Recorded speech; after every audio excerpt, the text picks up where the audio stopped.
नवविश्वाचा हा निर्माता, नवविश्वाचा हा निर्माता, ब्रह्मा भाग्यविधाता, प्रभुवस्थानो ऐका त्यांची अद्भुत जीवन गाथा, अद्भुत जीवन गाथा, नवविश्वाचा हा निर्माता.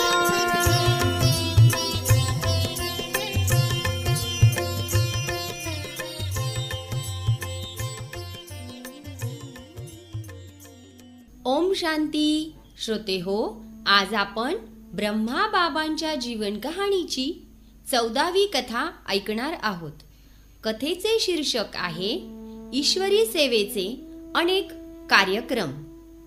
आता ईश्वरी सेवा केंद्रात रोज सकाळ संध्याकाळ व दिवसभर ज्ञानाचे वर्ग, ठिकठिकाणी भाषणे व प्रवचने, होळी, शिवरात्री, रक्षाबंधन, जन्माष्टमी, दिवाळी इत्यादी महत्त्वपूर्ण उत्सव प्रसंगी खास आयोजित कार्यक्रम या सर्वांद्वारे तसेच आणखी कित्येक प्रकारे ईश्वरी संदेश लोकांपर्यंत पोहोचविण्याचे प्रयत्न करण्यात येत होते. जी काही पुस्तके, पुस्तिका, छापील पत्रके छापण्यात येत असत त्यांची एक प्रत पत्रासहित देशोदेशींच्या राजे महाराजे, विख्यात ग्रंथसंग्रहालये, विश्वविद्यालये, धार्मिक सभा व संस्था, लोकप्रिय पुढारी इत्यादींना पाठविण्यात येत असत. उदाहरणार्थ जुलै सन 1953 मध्ये इतर महाराजांव्यतिरिक्त नेपाळच्या महाराजांनाही ईश्वरी साहित्य पाठविण्यात आले. तसेच डिसेंबर 1953 मध्ये भारताचे तत्कालीन राष्ट्रपती डॉक्टर राजेंद्र प्रसाद यांना आबूमध्ये राजसूय अश्वमेध अविनाशी ज्ञानयज्ञास भेट देण्याचे निमंत्रणही देण्यात आले. त्याबद्दल त्यांनी पत्राद्वारे आभार मानले, पण स्वतः मात्र आले नाहीत. जुलै 1953 मध्ये नेपाळी सेनेचे मेजर जनरल सुराजंग बहादूर राणा तसेच सेनाध्यक्ष कमांडिंग जनरल हिरण्य शमशेर यांचीही पत्रे आली होती. त्यात त्यांनी बाबांविषयी फार प्रेम व आदर व्यक्त केला होता. 24 जुलै 1953 ला ब्रह्माकुमार विश्वकिशोरजींना नेपाळहून एक पत्र आले होते. त्यात पुढील मजकूर होता. His majesty's letter N/129/53 dated 24 July 1953. Coronation ceremony of His Highness Maharaja Sir Biren Shamsher Jung Bahadur, the late Prime Minister and Supreme Commander-in-Chief of Nepal. Mr. Lekhraj was one of the guests, Royal Guards riding behind. Maharaj Bhiran Shamsher Jung Bahadur Rana यांच्या राज्यारोहण प्रसंगी दादा लेखराज महाराजांचे एक सन्माननीय पाहुणे होते आणि म्हणून त्यांना कोणताही आडपडदा न ठेवता निकटतम राजवर्तुळात वावरण्यास मोकळीक देण्यात आली होती. महाराजांचे नातू मेजर जनरल सुबर्णा शमशेर जंग बहादूर राणा यांच्या विवाह प्रसंगी दादा लेखराजांचे एक छायाचित्र काढले होते. त्यात ते मिरवणुकीच्या मोटारगाडीत बसलेले असून अश्वारूढ राजरक्षक गाडी मागून जात आहेत. श्रोते हो, आपण ऐकणार आहोत गीता जयंती प्रसंगी गीतेच्या भगवानाविषयी स्पष्टीकरण.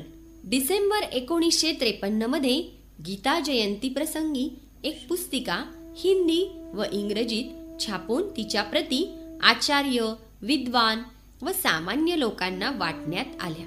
त्याच वेळी मुंबई आणि इतर शहरांमध्ये ख्रिस्ती लोक मेरीचा वार्षिकोत्सव साजरा करीत होते. 4 व 7 डिसेंबर 1953 मध्ये मुंबईहून प्रकाशित होणाऱ्या टाइम्स ऑफ इंडिया या वर्तमानपत्रात येशू ख्रिस्त व मेरी यांची जी चित्रे छापून आली होती त्यात येशू ख्रिस्ताला मोर मुकुटधारी दाखविण्यात आले होते. तेव्हा ब्रह्माकुमारी ईश्वरीय विश्वविद्यालयातर्फे जी पुस्तिका छापण्यात आली होती त्यात समजावून देण्यात आले की कशा प्रकारे आज भारतातील लोक परमपिता परमात्म्याचे दिव्य नाव, दिव्य धाम व दिव्य कर्तव्य यांचे यथार्थ ज्ञान तसेच आपला आदी सनातन देवी देवता धर्मही जाणत नाहीत. उलट ते स्वतःला हिंदू मानतात. पण खरे पाहता आपल्या धर्माचे नाव काही हिंदू नाही. त्यात अनेक युक्तिवाद करून हे स्पष्ट करण्यात आले होते की गीतेचे ज्ञान श्रीकृष्णाने दिले असे जरी आज बहुतेक लोक मानत असले तरी खरी गोष्ट याहून वेगळी आहे. जर खरोखरच भगवान मोर मुकुटधारी व सजलेल्या श्रीकृष्णाच्या दिव्य रूपात प्रगट झाला असता तर श्रीमद भगवत गीता, श्रीमद भागवत, महाभारत इत्यादी ग्रंथात असे का लिहिण्यात आले आहे की मला साधारण मानवी शरीरात पाहून मूढमती लोक मानवी शरीरात प्रविष्ट झालेल्या मला परमात्म्याला तुच्छ समजतात आणि माझी अवज्ञा करतात. तसेच कंस, शिशुपाल वगैरेंनी त्याला शिव्या दिल्या. अशा रीतीने या पुस्तिकेत हे चांगल्या तऱ्हेने स्पष्ट करण्यात आले की श्री राधा व श्रीकृष्ण उभयता वास्तविक द्वापार युगात नव्हे तर सतयुगाच्या आरंभी होऊन गेले, ज्यांची नावे स्वयंवरानंतर बदलून अनुक्रमे श्री लक्ष्मी व श्री नारायण अशी झाली. आणि खरे पाहता गीता ज्ञान परमपिता शिव परमात्म्याने कलियुग व सतयुग यांच्या संगमकाळी प्रजापिता ब्रह्मा यांच्या साधारण मानवी शरीरात अवतरित होऊन दिले व त्या ज्ञानाद्वारे जेव्हा सतयुगाची पुनर्स्थापना झाली तसेच कलियुगी अधर्मी सृष्टीचा महाविनाशही झाला तेव्हा त्या पावन दैवी सृष्टीत श्रीकृष्ण व श्री राधे यांचे आगमन झाले. त्याचप्रमाणे त्यात स्पष्ट करण्यात आले की वास्तविक भारतातील लोकांच्या धर्माचे नाव आदी सनातन देवी देवता धर्म आहे, कारण त्यांचे पूर्वज श्रीकृष्ण वगैरे देवता होत्या, हिंदू नव्हे. तसेच या धर्माची स्थापना कलियुग व सतयुग यांच्या संगम समयी स्वतः परमपिता शिव परमात्म्याने आदिदेव ब्रह्मा यांच्याद्वारे 5000 वर्षांपूर्वी केली होती. या पुस्तिकेत हेही सांगण्यात आले की दिनांक 4 व 7 डिसेंबर 1953 मुंबईच्या टाइम्स ऑफ इंडियात मेरीचा वार्षिकोत्सव साजरा करण्याच्या प्रसंगी येशू ख्रिस्तालाही मोर मुकुटधारी चित्रित करण्यात आले आहे. ख्रिस्ती लोकांनी आदी सनातन देवी देवता धर्माच्या श्रीकृष्ण देवतेची ही नक्कल मात्र केली आहे. ते या मोर मुकुटाचे महत्व काही सुद्धा जाणत नाहीत. श्रोते हो, आपण ऐकणार आहोत भारताचे पहिले राष्ट्रपती डॉक्टर राजेंद्र प्रसाद यांच्या नावे पत्र. 1 सप्टेंबर 1954 डॉक्टर राजेंद्र प्रसाद यांना आणखी एक पत्र पाठविण्यात आले. त्यातील मजकूर पुढील प्रमाणे होता. प्रिय ईश्वरी संतान, आम्ही भारतातील माता व कन्या भारताच्या कल्याणार्थ आपले कर्तव्य समजून आपणास सविनय सूचित करीत आहोत की भारतवासियांना स्वधर्माचे शिक्षण न मिळाल्याने भारत अनाथ व अतिदीन झालेला आहे. एवढेच नव्हे तर आपला सर्वोत्तम दैवी धर्म न जाणल्याने ते अनेक मध्यम व कनिष्ठ धर्मात परिवर्तित झालेले आहेत आणि होत चाललेले आहेत. भारताच्या सर्वोच्च पदावर असलेले आपण व आपण नियुक्त केलेले राज्यपाल तसेच राज्यांतील मंत्रिमंडळांचे सदस्य आदी सनातन देहीनिष्ठ सर्व गुण संपन्न 16 कला संपूर्ण निर्विकारी मर्यादा पुरुषोत्तम अहिंसा प्रधान दैवी धर्म जाणतील तर आपल्या मदतीने भारतभूमी कल्प 5000 वर्षांपूर्वीप्रमाणे जन्मजन्मांतर 2 मुकुटधारी राजांची भूमी होईल आणि साऱ्या जगात तिचा जय जयकार होईल. विनाश ज्वाळा अगदी पूर्वकल्पाप्रमाणे आता कलियुगाचा अंत व सतयुगाचा आरंभ यांच्या संगमसमयी भगवद्गीतेच्या योजनेनुसार प्रज्वलित होत आहे. म्हणून अलौकिक शुभ कार्यात तत्पर होणेच आपल्यासारख्या बुद्धिमान आणि धर्मनिष्ठ सर्वोच्च अधिकाऱ्याचे कर्तव्य आहे. हे पत्र नंतर हिंदी व इंग्रजीत छापून जनतेत वाटण्यातही आले. पण जनता आणि त्यांनी निवडून दिलेले पुढारी आता धर्माच्या गोष्टींकडे कुठे इतके लक्ष देत होते? ते तर मायेच्या गाढ निद्रेत झोपी गेलेले होते. शिवाय देशाची सत्ता कोण्या एकाच्या हातात नव्हती की एखादा निर्णय घेऊन त्याने काही करावे. सांप्रत भारत आपल्या उच्च धर्माचा ठेवा गमावून बसला आहे. श्रोते हो, आपण ऐकणार आहोत जपानमध्ये विश्व धर्म संमेलनात सहभागी होण्याचे निमंत्रण. सन 1954 मध्ये जपानमधील शिमिजू शहरात भरणाऱ्या विश्व धर्म संमेलनात सहभागी होण्याचे निमंत्रण आबूत यज्ञमातेकडे आले. यज्ञमातेने ब्रह्माकुमार आनंद किशोरजी, ब्रह्माकुमारी प्रकाशमणीजी आणि ब्रह्माकुमारी रत्नमोहिनीजी यांना ईश्वरी संदेश देण्यासाठी जपानमध्ये पाठविले. हे भारत मातेचे सौभाग्य होते की तिच्या या ब्रह्मचर्य व्रतधारिणी, कमलपुष्प निवासिनी, मनोविकार निवारणी, ज्ञानगुणदायिनी कन्या भारतातर्फे सहभागी झाल्या. त्यांनी संमेलनात अगदी स्पष्ट शब्दात परमपिता परमात्म्याच्या अवतरणाविषयी माहिती दिली. कारण संमेलनाचा एक विषय होता परमात्म्याचे अवतरण. संमेलनाच्या कार्यक्रम पत्रिकेत विश्वशांती हाही विषय समाविष्ट करण्यात आला होता. सध्या आबू येथे ईश्वरी सेवा करीत असलेल्या ब्रह्माकुमारी रत्नमोहिनीजी म्हणतात, मी निसंकोचपणे सर्वांना सांगितले की विश्वशांती स्थापन करण्यासाठी प्रथम व्यक्तीच्या मनात शांती असणे आवश्यक आहे. कारण व्यक्तीच समाजाचा एक घटक आहे. व्यक्तीची कर्मे चांगली असतील तरच तिच्या मनात शांती असू शकेल. कारण सुखदुःखाचे मूळ माणसाच्या कर्मात असते. तसेच कर्मांचे मूळ माणसाच्या मनात असते. कारण कर्म करण्यापूर्वी माणसाच्या मनात विचार येतो किंवा इच्छा उत्पन्न होते, तेव्हा नंतर कर्मेंद्रिय कर्म करण्यास तयार होतात. म्हणून माणसाचे मन किंवा विचार सात्विक होणे वा ताब्यात असणे आवश्यक आहे. मनाला कोणता ना कोणता विकारच अपवित्र वा अशांत करीत असतो. बुद्धी मनाला ताब्यात ठेवणारी असते. पण आज माणसाच्या बुद्धीत ती शक्ती राहिलेली नाही. म्हणून त्याच्या मनात असते एक आणि तो करतो मात्र दुसरेच. तेव्हा बुद्धीत शक्ती भरण्यासाठी एकतर ईश्वरी ज्ञानाची आवश्यकता आहे, कारण ज्ञानच बुद्धीचा खुराक आहे. आणि दुसरे म्हणजे त्यासाठी बुद्धीचा संबंध परमपिता परमात्म्याशी असणे अत्यावश्यक आहे. कारण परमात्माच सर्व शक्तिमान, ज्ञानाचा सागर आणि पतित पावन आहे. पण जोपर्यंत माणसाला परमात्म्याचा खरा परिचय किंवा त्यांच्याविषयी खरे ज्ञान नसेल तोपर्यंत त्याच्या बुद्धीचा संबंध परमात्म्याशी जुळणे शक्य नाही. म्हणून माणसाने ईश्वरी ज्ञान प्राप्त करून स्मृतीद्वारे आपल्या बुद्धीचा संबंध परमात्म्याशी जोडावयास हवा.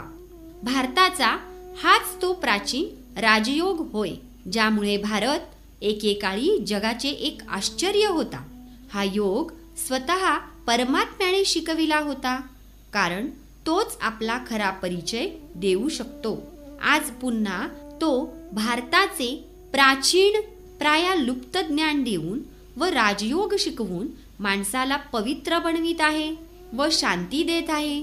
तसेच गुप्त वेशात प्रजापिता ब्रह्मा यांच्या शरीराद्वारे सतयुगी दैवी सुख शांती संपन्न स्वराज्याची पुन्हा स्थापना करीत आहे.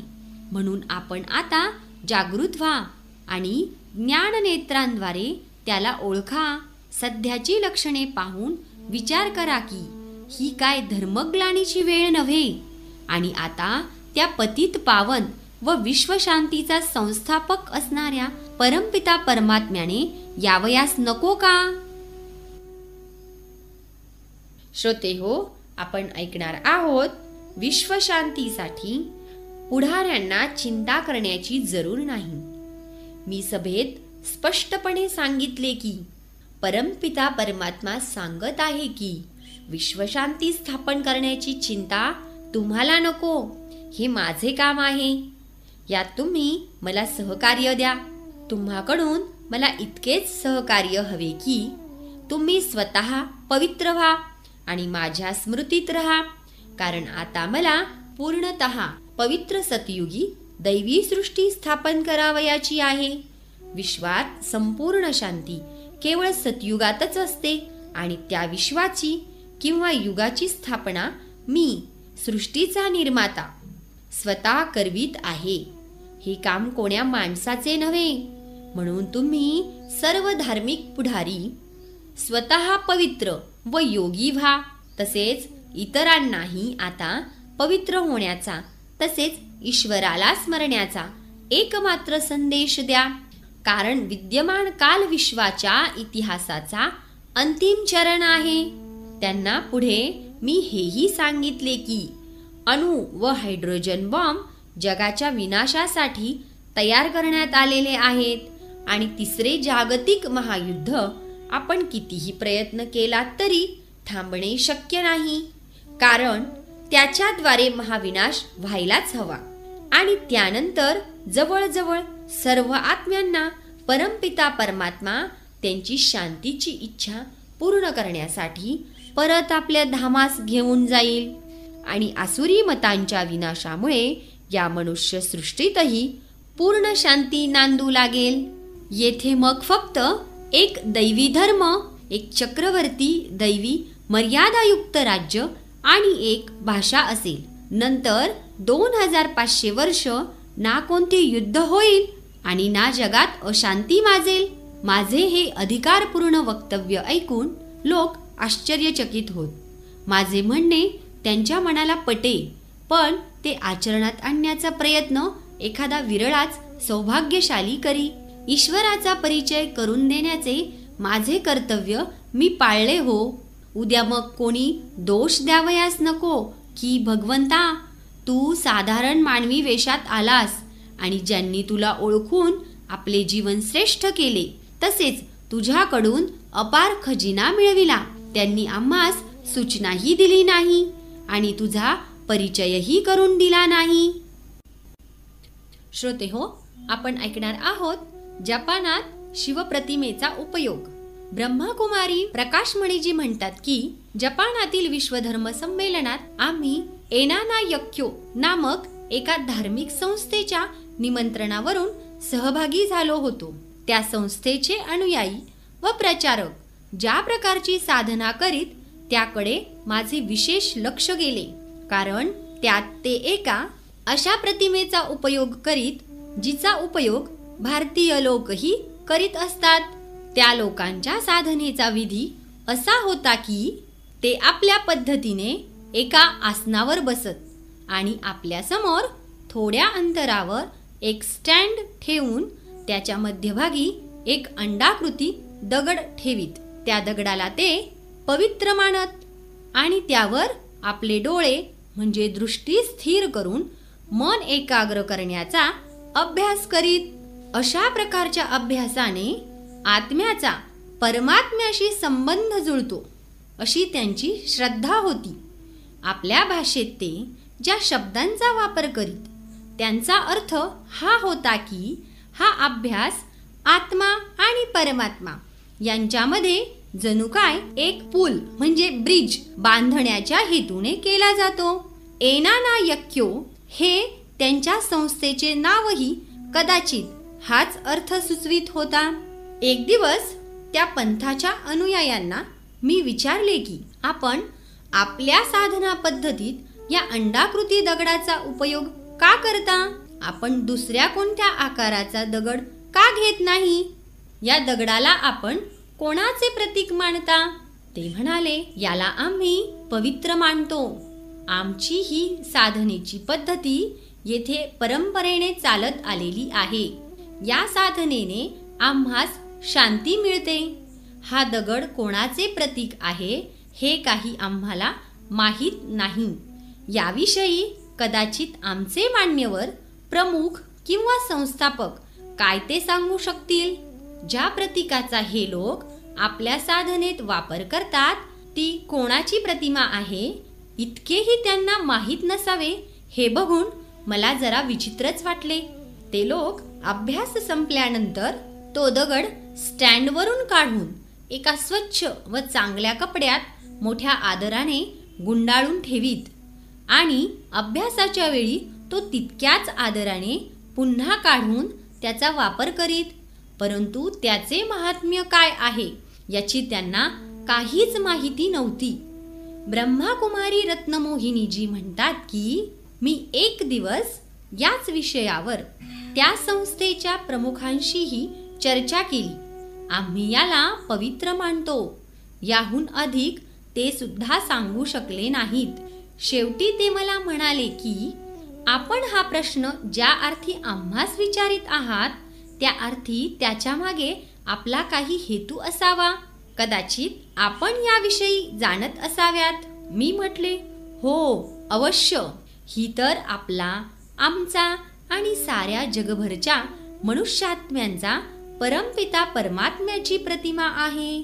भारतात शहरोशहरी यांची मंदिरे आहेत. तेथे लोक त्याला शिवलिंग अर्थात शिवप्रतिमा मानतात. शिव हे परमात्म्याचे गुणवाचक नाव आहे. कारण परमात्मा कल्याणकारी अर्थात दुःखहर्ता आणि सुखकर्ता आहे. आपण जाणत नसाल पण मानता मात्र त्यालाच. म्हणूनच तर आपण त्या परमपवित्र पित्याच्या या प्रतिमेला पवित्र मानून आणि त्यावर मन एकाग्र करून शांती मिळविता. जर तो आपल्या मनाचा मित्र नसेल, आपल्या हृदयाचा सम्राट नसेल, आपल्या स्मृतीची गुप्त प्रेरणा नसेल, आपल्या छंदाचे लक्ष नसेल, तर आपण आपले मन त्यावर का एकाग्र करता आणि कळकळीने त्यात का मग्न होता? जर आपले डोळे त्याला शोधत नसतील तर आपण त्यावर आपले डोळे का स्थिर करता? मन त्याच्या प्रतिमेवर का एकाग्र करता?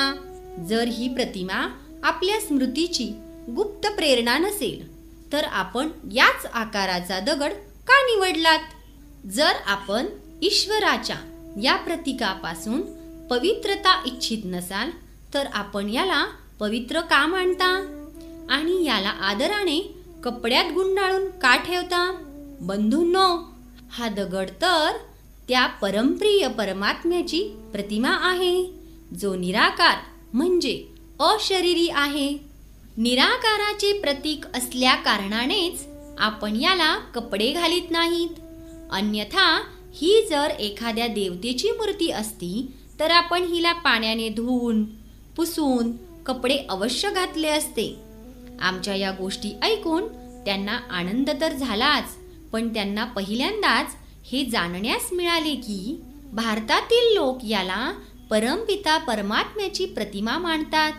माझ्या मनात विचार आला की पहा, प्रत्यक्ष भारतातील लोकांनीच आपल्या परमपित्याचा परिचय द्यावयाचे सोडून दिले आहे. म्हणूनच तर आपल्या साधनेत शिवबाबांच्या प्रतिमेचा वापर करणारे लोक सुद्धा ही कोणाची प्रतिमा आहे हे आज जाणत नाहीत. आज लोक उगीचच जगद्गुरूची उपाधी घेऊन बसले आहेत. त्यांच्याकडून इतकेही कर्तव्य होत नाही की आपण जपानी लोकांना शिवबाबांचा इतका तरी परिचय करून द्यावा. ब्रह्माकुमार आनंद किशोरजी म्हणतात की एनाना यक्यो संस्थेचे प्रमुख तसेच इतर मुख्य सदस्यांना आम्ही शाकाहारी असल्याचे विशेष जाणवले. एकदा आम्ही सर्व त्या लोकांशी ज्ञानचर्चा करीत होतो आणि त्यावेळेस इतर कित्येक प्रतिनिधीही तेथे उपस्थित होते. तेव्हा त्या संस्थेच्या प्रमुख सदस्यांनी आम्हास प्रश्न केला, आपण सर्व शाकाहारी आहात का? मी म्हटले, हो, आम्ही फक्त सात्विक आहार करतो. आम्ही मांस आदी तामसिक पदार्थ लोकांनी वर्जित करावे असे मानतो. ते म्हणाले, वर्जित का मानता? आज पशुपक्ष्यांची संख्या इतकी वाढत चालली आहे की जर लोकांनी यांचा आपल्या भोजनात उपयोग केला नाही तर यांची संख्या इतकी वाढेल की त्याला हिशेबच राहणार नाही. मी म्हटले, आपण विचार करा की लोकांची ही संख्या वाढत चालली आहे, मग काय माणसाने माणसास खावयास लागावे? सभ्य माणूस इतर माणसांना खात असल्याचे आपण कधी ऐकले आहे का? माणूस माणसास कधी खात नाही, कारण तो विचार करतो की याच्यात श्वास आहे, जीव आहे, याला मारल्यास दुःख होते. जेव्हा कोणी माणूस एखाद्याला मारतो तेव्हा तो आपले दुःख व्यक्त करतो. जर पशुपक्ष्यांना माणसासारखे बोलता आले असते तर त्यांनीही आपल्या पुढे दुखोद्गार काढले असते. आपल्या भाषेत आपल्या पुढे ते तक्रार करू शकत नाहीत, म्हणून आपण त्यांना मारून खाता. खरे पाहता ही हत्या आहे, हा अन्याय आहे, अत्याचार आहे, अपराध आहे, हे पाप आहे. कोणालाही दुःख देणे हे पाप आहे. कोणाचीही हत्या करणे हा कर्मसिद्धांतानुसार अपराध आहे. मग कोणतेही सरकार हा अपराध नसल्याचे माने नाका. माझे हे वक्तव्य ऐकून ते गप्प बसले. माणूस माणसास का खात नाही याचे उत्तर त्यांना देता येईना. ते शक्यही नव्हते, कारण सर्व देशांमध्ये माणसाची हत्या करणे हा अपराध मानलाच जातो. काही वेळ गप्प बसल्यानंतर त्यांच्यापैकी एकाने विचारले, बरे, आता सांगा की मासे खाण्यास तर काही हरकत नाही ना? मासा तर पाण्याचे एक फळ आहे, जशी इतर फळे जमिनीपासून उत्पन्न होतात. मी म्हटले, माशाचे श्वास घेणे, तडफडणे, त्याच्या वेदना इत्यादी तर आपण स्पष्टपणे पाहता. मासे हेही माणसांप्रमाणे सजीव असल्याचे स्पष्टच जाणवते. त्यांना खाण्यासाठी माणूस अनेक खोट्या सबबी पुढे करतो. पाण्याचे फळ आहे ही त्यापैकीच एक. खाण्यासाठी जगात इतर बरेच पदार्थ आहेत आणि ते एकाहून एक चांगलेही आहेत. ब्रह्माकुमारी रत्नमोहिनीजी म्हणतात की एनानायक्यो या संस्थेने जपानमधील आपल्या इतर संबंधित संस्थांच्या नावे आम्हास पत्रेही दिली. त्याप्रमाणे आम्ही बऱ्याच धार्मिक संस्थांच्या लोकांना भेटलो आणि त्यांना ईश्वरी संदेश दिला. अतिपूर्व देशात प्रेस ट्रस्ट ऑफ इंडियाच्या प्रतिनिधीने तसेच भारतीय राजदूतानेही आम्हास सहकार्य केले. काही वर्तमानपत्रांमधून ईश्वरी संदेश व ईश्वरी ज्ञानाची चित्रे यांनाही प्रसिद्धी देण्यात आली. तेनरिक्यो नामक दुसऱ्या एका जपानातील धार्मिक बौद्ध संस्थेने स्वतः होऊन कल्पवृक्ष हे ईश्वरी ज्ञानाचे एक चित्र बऱ्याच संख्येने छापले. त्यांच्या सहकार्याने बऱ्याच प्रमाणात आम्ही ही चित्रे लोकांना वाटू शकलो. या व्यतिरिक्त विश्वशांती तसेच द्वितीय विश्वधर्म संमेलन यावर फार आकर्षक अशा लहान लहान पुस्तिकाही आम्ही छापून घेतल्या होत्या. त्याही आम्ही लोकांना ठिकठिकाणी फुकट वाटल्या. त्या देशांमधील लोकांना परमपिता परमात्म्याचा परिचय देण्यास ही एक चांगली संधी होती. भारतातून जे गुजराती आणि मारवाडी लोक त्या देशात जाऊन व्यापार करीत होते त्यांनी हे ज्ञान मोठ्या आवडीने ऐकले. एवढेच नव्हे तर ठिकठिकाणी सभांचे आयोजन करून त्यात त्यांनी आमची भाषणे ठेवली. वर्तमानपत्रांमध्येही त्यांनी आमच्या आगमनाची सूचना प्रकाशित केली. जेव्हा आम्ही भारतात परत जावयास निघालो तेव्हा ते आम्हास थांबण्यास सांगत होते. ते म्हणाले की आमची अवस्था परिपक्व केल्याशिवाय आपण परत जाऊ इच्छिता, हे कसे शक्य होईल? ब्रह्माकुमार आनंद किशोरजी म्हणतात की आम्ही हाँगकाँग, सिंगापूर, मलाया, जकार्ता इत्यादी ठिकाणीही गेलो आणि तेथील प्रमुख व्यक्तींना आणि भारतातून आलेल्या लोकांनाही परमपिता परमात्म्याच्या अवतरणाची सूचना दिली. तसेच ईश्वरी ज्ञानाचे सारही सांगितले. जेव्हा आम्ही टोकियोत होतो तेव्हा तेथील आकाशवाणीवर आकाशवाणीच्या बातमीदाराबरोबर आमचे इंग्रजीतून झालेले संभाषणही प्रसारित झाले होते. विविध प्रकारे ठिकठिकाणच्या लोकांना ईश्वरी संदेश देत आम्ही जवळजवळ 1 वर्षभर भारताबाहेर राहिलो. भारतात परतल्यावर मद्रास व मुंबईत इंडियन एक्सप्रेस इत्यादी वर्तमानपत्रांमधूनही आमच्या विदेश यात्रेची माहिती छापून आली होती. भारतातून त्या देशात गेलेले जे गुजराती व अन्य लोक आमच्या संपर्कात आले होते त्यांनीही आमच्याशी पत्रव्यवहार चालूच ठेवला आणि आम्हीही त्यांना पत्राद्वारे ईश्वरी ज्ञानाचे सार लिहित राहिलो.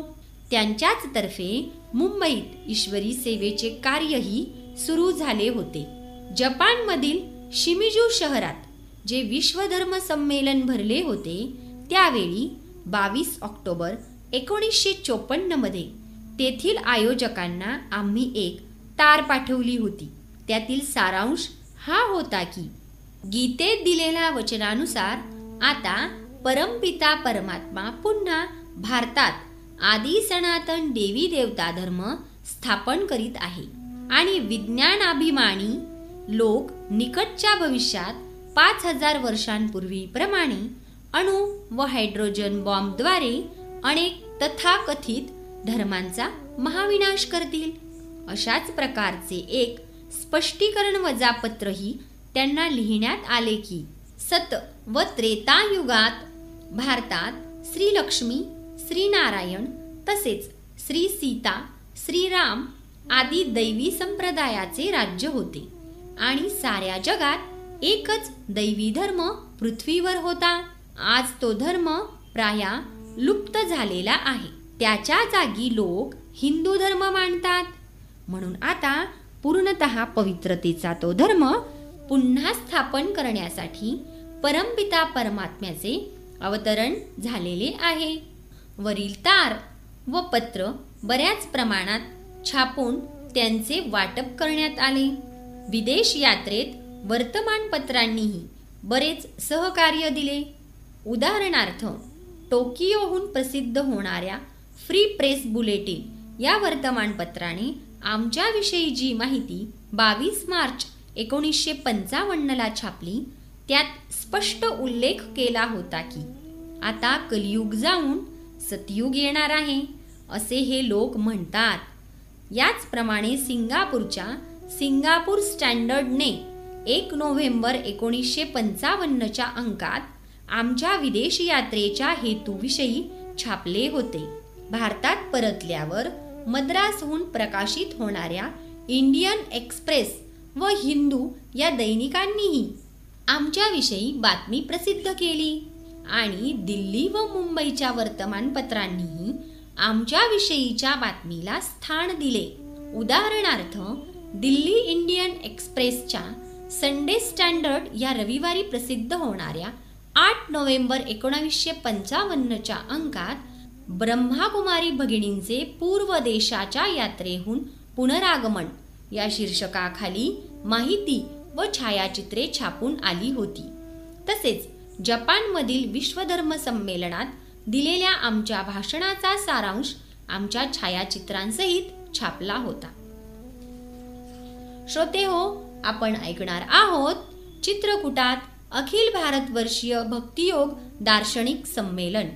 ऑक्टोबर 1955 मध्ये चित्रकूट येथे अखिल भारतवर्षीय भक्तियोग दार्शनिक संमेलन झाले. त्यात भाग घेण्यासाठी ब्रह्माकुमारी ईश्वरीय विश्वविद्यालयालाही निमंत्रण मिळाले. त्याप्रमाणे ब्रह्माकुमारी प्रकाशमणीजी, गंगाजी, रत्नमोहिनीजी आणि ब्रह्माकुमार आनंद किशोरजी त्यात सहभागी झाले. ब्रह्माकुमारी मोहिनीजी म्हणतात की त्या संमेलनात अनेक विद्वान, पंडित, आचार्य, संन्यासी तथाकथित जगद्गुरू इत्यादी लोक आलेले होते. उत्तर प्रदेशातील अनेक शहरांमधून तसेच आसपासच्या गावांमधून बरेच श्रोतेही तेथे जमा झालेले होते. साधू संतांच्या तंबूंमुळे तेथे जणू एक नवे नगर वसल्यासारखे वाटत होते. लागोपाठ कित्येक दिवसांचा कार्यक्रम होता. व्यासपीठावर कित्येकदा विद्वानांमध्ये वादविवाद झाला. जनतेने स्पष्टपणे वाकयुद्ध पाहिले. एक विद्वान भाषण करून जाईल, दुसरा विद्वान आपल्या भाषणात त्याचे खंडन करी. शास्त्रांचे पुरावे देऊन सर्वजण आपापली मते सिद्ध करण्याचा प्रयत्न करीत होते. श्रोत्यांच्या मनाचा गोंधळ उडाला. त्यांना कळेना की शेवटी खरा मार्ग कोणता आहे. म्हणजे शास्त्रातही विरोधी मते आहेत म्हणावयाची. जर शास्त्रच एकमेकांचे खंडन करीत आहेत तर त्यांच्या विद्वानांनी तसे केल्यास नवल ते काय. चित्रकूटाच्या वातावरणात जेव्हा शांतपणे विद्वान लोक ईश्वराविषयी चर्चा करतील तेव्हा मनाला शांती मिळेल, अशा आशेने लोक तेथे आलेले होते.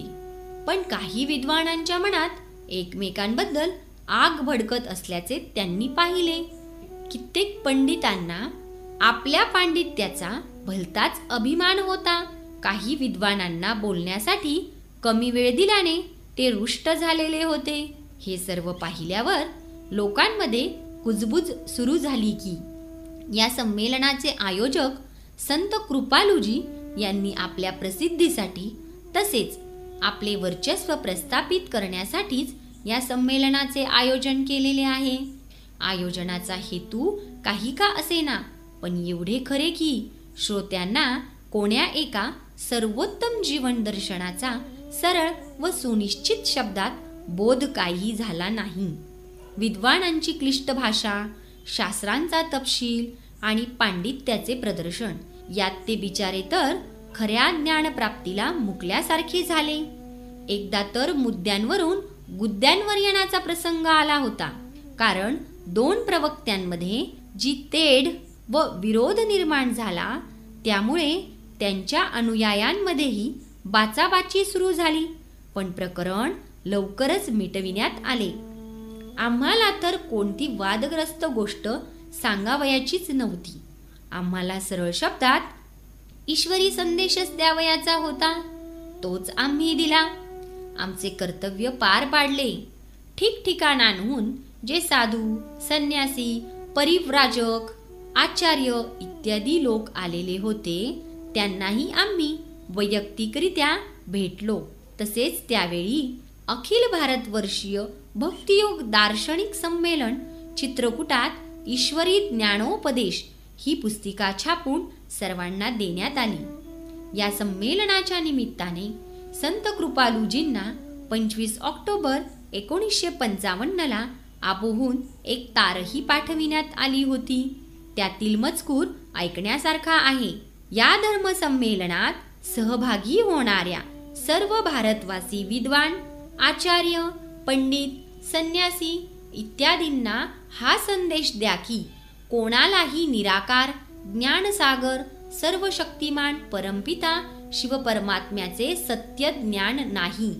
हे ज्ञान त्रिमूर्ती शिवपरमात्मा फक्त एकदाच अवतरित होऊन देतो. जर आपण आपल्या संमेलनात प्रतिनिधी म्हणून सहभागी झालेल्या ब्रह्माकुमारींना भेटाल आणि लक्ष देऊन ऐकाल तर त्या आपणास निराकार परमपिता परमात्म्याचा सत्य परिचय देतील आणि स्पष्ट करतील की कशा प्रकारे तो आदिदेव प्रजापिता ब्रह्मा यांच्या शरीरात अवतरित होऊन शिरोमणी श्रीमद भगवत गीतेचे ज्ञान देतो आणि त्यानंतर चतुर्भुज विष्णूचे साकार युगल रूप श्रीलक्ष्मी व श्रीनारायण यांच्याद्वारे सतयुगी दैवी सृष्टीचे कसे पालन करतो. तो देवता शंकराद्वारे कलियुगी अनेक अधर्मांचा महाविनाशही करतो. श्रोते हो, आपण ऐकणार आहोत रशियाचे पंतप्रधान व सौदी अरेबियाच्या राजाला तार. रशियाचे पंतप्रधान बुल्गानिन तसेच खुश्चेव यांनी जेव्हा भारतास भेट दिली तेव्हा दिल्लीत राष्ट्रपती भवनाच्या पत्त्यावर एक तार पाठविण्यात आली होती. अशाच प्रकारची तार सौदी अरेबियाच्या राजालाही पाठविण्यात आली होती. त्यात असे लिहिलेले होते की आबू येथील दिलवाडा मंदिर न पाहणे म्हणजे जगातील सर्वात अधिक अद्भुत वस्तू न पाहण्याची चूक करणे होय. 30 कोटी रुपये खर्चून बांधलेले आणि ताजमहालाहूनही चांगले असलेले हे मंदिर आपण जरूर येऊन पहावे असे आमंत्रण आम्ही आपणास देत आहोत. यात मनुष्य जातीचे आदी पिता तसेच आदी सनातन देवी देवता धर्माचे संस्थापक प्रजापिता ब्रह्मा यांची प्रतिमा आहे. हा धर्म संपूर्ण पवित्रतेवर आधारलेला आणि योग बलाद्वारे स्थापन करण्यात आलेला होता. आता विश्वशांतीचे स्थापक त्रिमूर्ती शिव परमात्मा अवतरित होऊन पुन्हा तेच कार्य करीत आहे. पण वेळेअभावी आम्ही येणे कठीण आहे असे त्यांनी उत्तर पाठविले. श्रोतेहो, आपण ऐकणार आहोत मेळ्यातील दूरदर्शनवर ब्रह्माकुमारी बहिणींनी केलेल्या प्रवचनाचा सारांश. परमपिता परमात्म्याच्या प्रिय लेकरांनो, आम्ही प्रजापिता ब्रह्मा यांच्या मुली ब्रह्माकुमारी आपणास ज्ञानसागर परमात्म्याचे ज्ञान ऐकवीत आहोत की मी सर्वव्यापी नाही तर परमधामात राहणारा आहे. माझे रूप ज्योतिबिंदू असून मी पुन्हा दैवी सृष्टीची स्थापना प्रजापिता ब्रह्माद्वारे आणि आसुरी सृष्टीचा महाविनाश महादेव शंकराद्वारे करवीत आहे. जे मज पतित पावन ज्ञानसागर परमात्म्याच्या श्रीमताचे पालन करतील अर्थात पवित्र आणि योगी बनतील तेच श्रीलक्ष्मी श्रीनारायण यांच्या सुखशांती संपन्न राज्याचे अधिकारी होतील. कल्पवृक्ष आणि सृष्टीचक्र यांची चित्रे जी आपणास येथे दाखविण्यात आली आहेत ती जगाचा सतयुग ते कलियुगापर्यंतचा इतिहास सांगतात. ही चित्रे आम्ही दिव्य साक्षात्काराच्या आधारे तयार केलेली आहेत. सतयुगात हाच भारत स्वर्ग होता. त्यावेळी श्रीलक्ष्मी व श्रीनारायण यांचे चिरस्थायी अखंड निर्विघ्न सुखशांती संपन्न राज्य होते. या उलट आज हाच भारत नरक अर्थात दुःखी कंगाल लाचार झालेला आहे. सतयुगात त्यावेळी एक धर्म एक राज्य एक भाषा आणि एक मत होते, तर आज अनेक धर्म अनेक राज्य अनेक भाषा व अनेक मते झालेली आहेत. त्यामुळे सर्वत्र तंटे बखेडे आणि कलह क्लेश आहेत. आता परमात्मा पुन्हा दैवी धर्म व सतयुगी राज्याची स्थापना करीत आहे. तेव्हा याच जीवनात अतींद्रिय सुखशांतीची आणि भविष्यात दुहेरी मुकुटधारी देवी देवता पदाची प्राप्ती करण्यासाठी आम्ही आपणास आमच्या कोणत्याही सेवा केंद्रात येऊन लाभ घेण्याचे हार्दिक निमंत्रण देत आहोत. 1955च्या डिसेंबर महिन्यात दिल्लीत एक आंतरराष्ट्रीय औद्योगिक मेळा भरला होता. अशा दर्जाचे हे पहिलेच प्रदर्शन दिल्लीत भरत होते. ते फारच विशाल होते आणि कित्येक एकर भूमीवर पसरलेले होते. त्यात एक दूरदर्शन गृहही होते. त्यात ब्रह्माकुमारी ईश्वरीय विश्वविद्यालयाच्या प्रतिनिधीला भाषण करण्याची तसेच कल्पवृक्षाच्या चित्राचे स्पष्टीकरण करण्याची कित्येकदा संधी मिळाली. प्रदर्शनाचे प्रांगण फारच विशाल असल्याने ठिकठिकाणी दूरदर्शनचे संच ठेवण्यात आले होते. त्यामुळे बहुसंख्य लोकांना दूरदर्शनवर कल्पवृक्षाचे दिव्य चित्र पाहण्याचे तसेच त्याचे स्पष्टीकरण ऐकण्याचे सौभाग्य प्राप्त झाले. या प्रदर्शनात वा मेळ्यात कल्पवृक्षाचे चित्र व त्यावरील भाषण यांच्या हजारो छापील प्रती वाटण्यात आल्या. या मेळ्यातील एका मंडपाच्या काही भागांमध्ये ब्रह्माकुमारी ईश्वरीय विश्वविद्यालयाच्या वतीनेही दिव्य चित्रांनी सजलेले प्रदर्शन भरविण्यात आले होते. अनुभवी बहिणी आणि ज्ञानयुक्त भाऊ तेथे आलेल्या लोकांना त्या चित्रांचा आशय समजावून देत होते. बरेच लोक ती चित्रे पाहण्यास व समजून घेण्यास येत होते. आध्यात्मिक प्रदर्शनाचा तो पहिलाच लहान प्रयोग होता. श्रोतेहो, आपण ऐकणार आहोत मुंबईत वेदांत संमेलन. 30 जानेवारी 1956 मध्ये मुंबईत वेदांत संमेलन भरले होते. त्यात सहभागी होण्यासाठी ब्रह्माकुमारी ईश्वरीय विश्वविद्यालयाला निमंत्रण मिळाले होते. त्या संमेलनातही बहुतेक शंकराचार्यांच्या अद्वैत मताभिमानी संन्यासी वगैरेंनी भाग घेतला होता. या संन्याशांनी अमृतसर येथे ब्रह्माकुमारी बहिणींचे भाषण ऐकले होते. हे ईश्वरी विश्वविद्यालय परमात्म्याला सर्व आत्म्यांहून वेगळा, सर्वश्रेष्ठ तसेच जन्ममरण व सुखदुःखातीत मानते आणि शंकराचार्यांच्या अद्वैतवादाशी सहमत नाही हे त्यांना माहीत होते. म्हणून त्यांनी संमेलनाच्या आयोजकांवर दबाव आणून ब्रह्माकुमारी बहिणींना पाठविलेले निमंत्रण रद्द करण्यास भाग पाडले.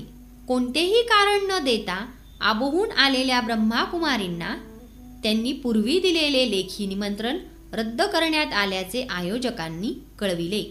निवृत्ती मार्गी संन्यासी आया बहिणींचा तिरस्कार करीतच आले आहेत.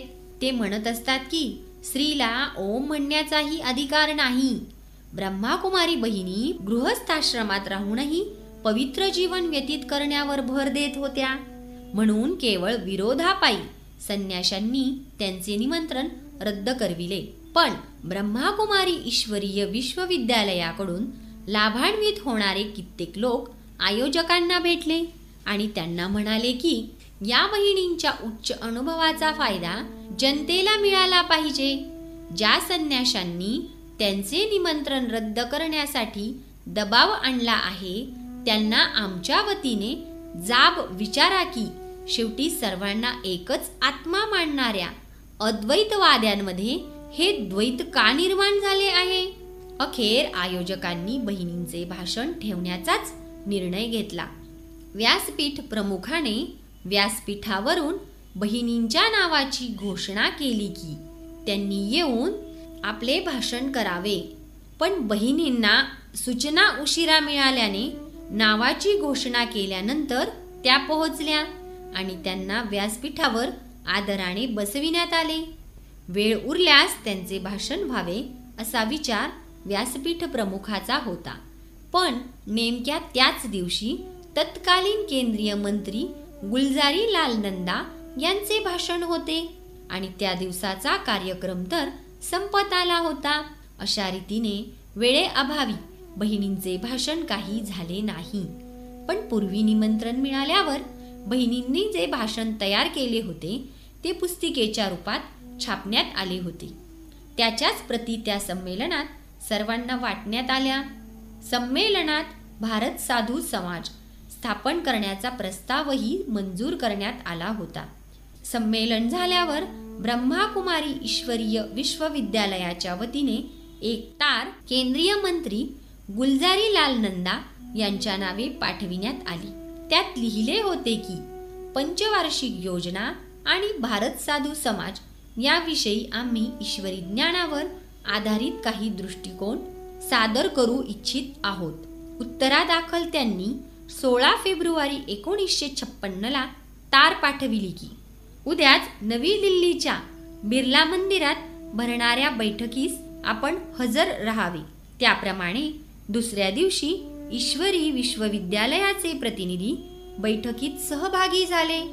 त्यानंतर लगेच 20 फेब्रुवारी 1956 गुलजारीलाल नंदा यांना त्यांच्या निवासस्थानी द्वितीय पंचवार्षिक योजनेविषयी काही सूचना देण्यात आल्या. नंतर या सूचना त्यांना लिहूनही पाठविण्यात आल्या. त्यांच्या सायक्लोस्टाईल प्रतीही इतर विशेष लोकांना पाठविण्यात आल्या. त्यांचे सार पुढील प्रमाणे होते. स्वातंत्र्य लढ्याच्या काळी गांधीजी म्हणत असत की चांगल्या ध्येयाच्या पूर्तीसाठी साधनेही चांगली असावयास हवीत.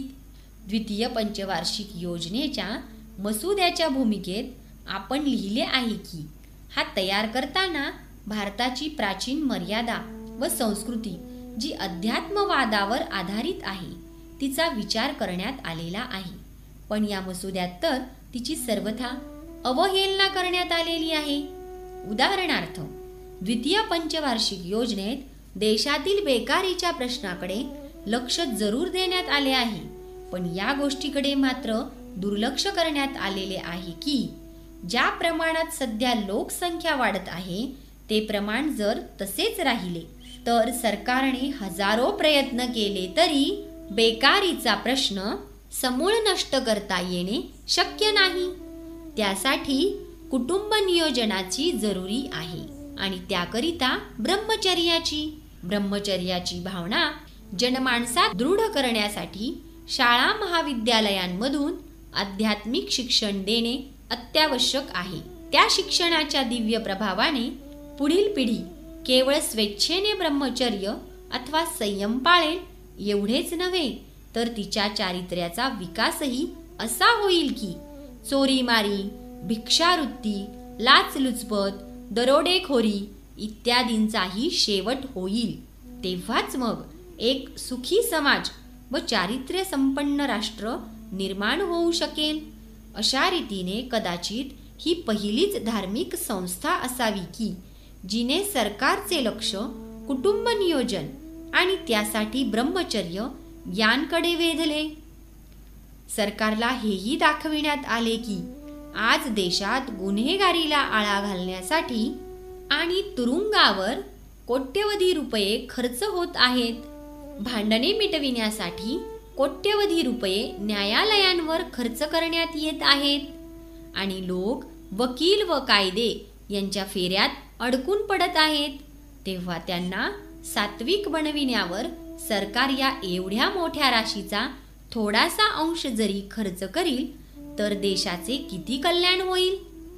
याचप्रमाणे पंचवार्षिक योजनेतील मद्यपानाच्या सरकारी धोरणाबद्दलही कळविण्यात आले की दंडुकेशाहीने किंवा जनतेला कायद्याचे भय दाखवून याला आळा घालता येणे शक्य नाही. त्यामुळे उलट लपवाछपवी व अनाचार वाढेल, कारण लोक घराघरांमधून दारू तयार करतील आणि लाच वगैरे चारून आपले संरक्षण करतील. तेव्हा याला आळा घालावयाचा असेल तर लोकांना शिक्षणाद्वारे तसेच इतर प्रमुख प्रसार माध्यमांद्वारे नैतिक मूल्यांचा परिचय करून देण्यात यावा. त्यामुळे त्यांची नैतिक पातळी उंचावेल. सरकारला हेही सांगण्यात आले की मागासलेल्या जमातींची उन्नती करण्याचा सरकारचा विचार स्तुत्य आहे, पण त्यासाठी सरकार जे प्रयत्न करीत आहे त्याचा परिणाम असा होईल की त्या लोकांचे कदाचित पोट भरेल, पण त्यांचा आत्मा मात्र उपाशीच राहील. नंतर आज कित्येक श्रीमंत लोक गरिबांचे शोषण करीत आहेत. जर त्यांच्या बुद्धीत ही गोष्ट चांगल्या तऱ्हेने भरवून देण्यात येईल की सर्व मनुष्यात्मे त्या एकाच परमपिता परमात्म्याची लेकरे आहेत, तर त्यांची दृष्टी व वृत्ती बदलणे शक्य आहे. अशा रीतीने त्यांच्या मनात बंधुभाव व दिव्य प्रेम जागृत होऊन सर्वांमध्ये कार्यक्षमता व सचोटी यांची पातळी उंचावणे शक्य होईल. अशा रीतीने कित्येक प्रकारे आध्यात्मिक शिक्षणाचे महत्त्व दाखविण्यात आले. सरकारला असेही लिहिण्यात आले की जसे देशात विविध भाषा असूनही घटनेत एका भाषेला राष्ट्रभाषेचे स्थान देण्याचे कलम आहे, तसेच विविध धर्म असूनही बहुसंख्य भारतीयांना जो आदी सनातन धर्म होता त्याचे शिक्षण देण्याची व्यवस्था सरकार करू शकते. आज सरकार स्वतःला निधर्मी मानते, तरीही हिंदू कोड बिल वगैरे तयार करते, ज्याला लोक एक प्रकारे धार्मिक बाबच मानतात. तेव्हा सरकारला धर्माच्या बाबतीत काहीच करता येणार नाही अशातला काही भाग नाही. सरकारने खऱ्या धर्माचे शिक्षण देण्यासाठी पाऊल उचलावे, मग इतर धर्माच्या लोकांनीही आपले शिक्षण देण्याचे चालू ठेवल्याने काही बिघडणार नाही. सरकारला हेही स्पष्ट करण्यात आले की वास्तविक धर्म तर एकच आहे आणि तो तर अहिंसा, सहनशीलता, ब्रह्मचर्य व परमात्म्याशी पितापुत्राचा संबंध शिकवितो. पण आज सरकारने धर्माचा आधारच सोडून दिला आहे. खरे पाहता सरकारची ही सर्वात मोठी चूक आहे, जी सरकारचा पाया पोखरून टाकील. महात्मा गांधींनीही स्वातंत्र्यासाठी गीतेचा आधार घेतला होता, पण आज खऱ्या स्वराज्याच्या स्थापनेच्या कार्यात सरकारने गीतेकडे दुर्लक्ष केले आहे. खरी गोष्ट म्हणजे गीता सर्व धर्मांच्या लोकांसाठी सर्वश्रेष्ठ ग्रंथ आहे, कारण गीतेत परमपिता परमात्म्याची महावाक्य आहेत.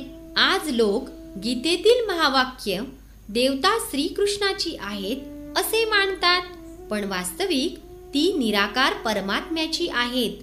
जर आज ही गोष्ट सिद्ध केली गेली तर सर्व धर्मांचे लोक गीतेला सर्वश्रेष्ठ ग्रंथ मानून तिची शिकवण शिरोधार्य समजतील, आणि मग सरकारलाही या सर्वमान्य शिक्षणाची व्यवस्था करण्यास कोणती अडचण उरणार नाही. म्हणून आमची सूचना आहे की सरकारने एक आयोग नेमावा, त्यात न्यायनीती जाणणाऱ्या काही धर्मपरायण व निष्पक्षपाती व्यक्तींचा समावेश करावा. या आयोगाने सखोल अभ्यास करून या विषयावर योग्य तो निर्णय घ्यावा. आम्ही या आयोगाला चांगल्या तऱ्हेने सिद्ध करून दाखवू की गीता ज्ञान खरे म्हणजे परमपिता परमात्म्याने दिले होते.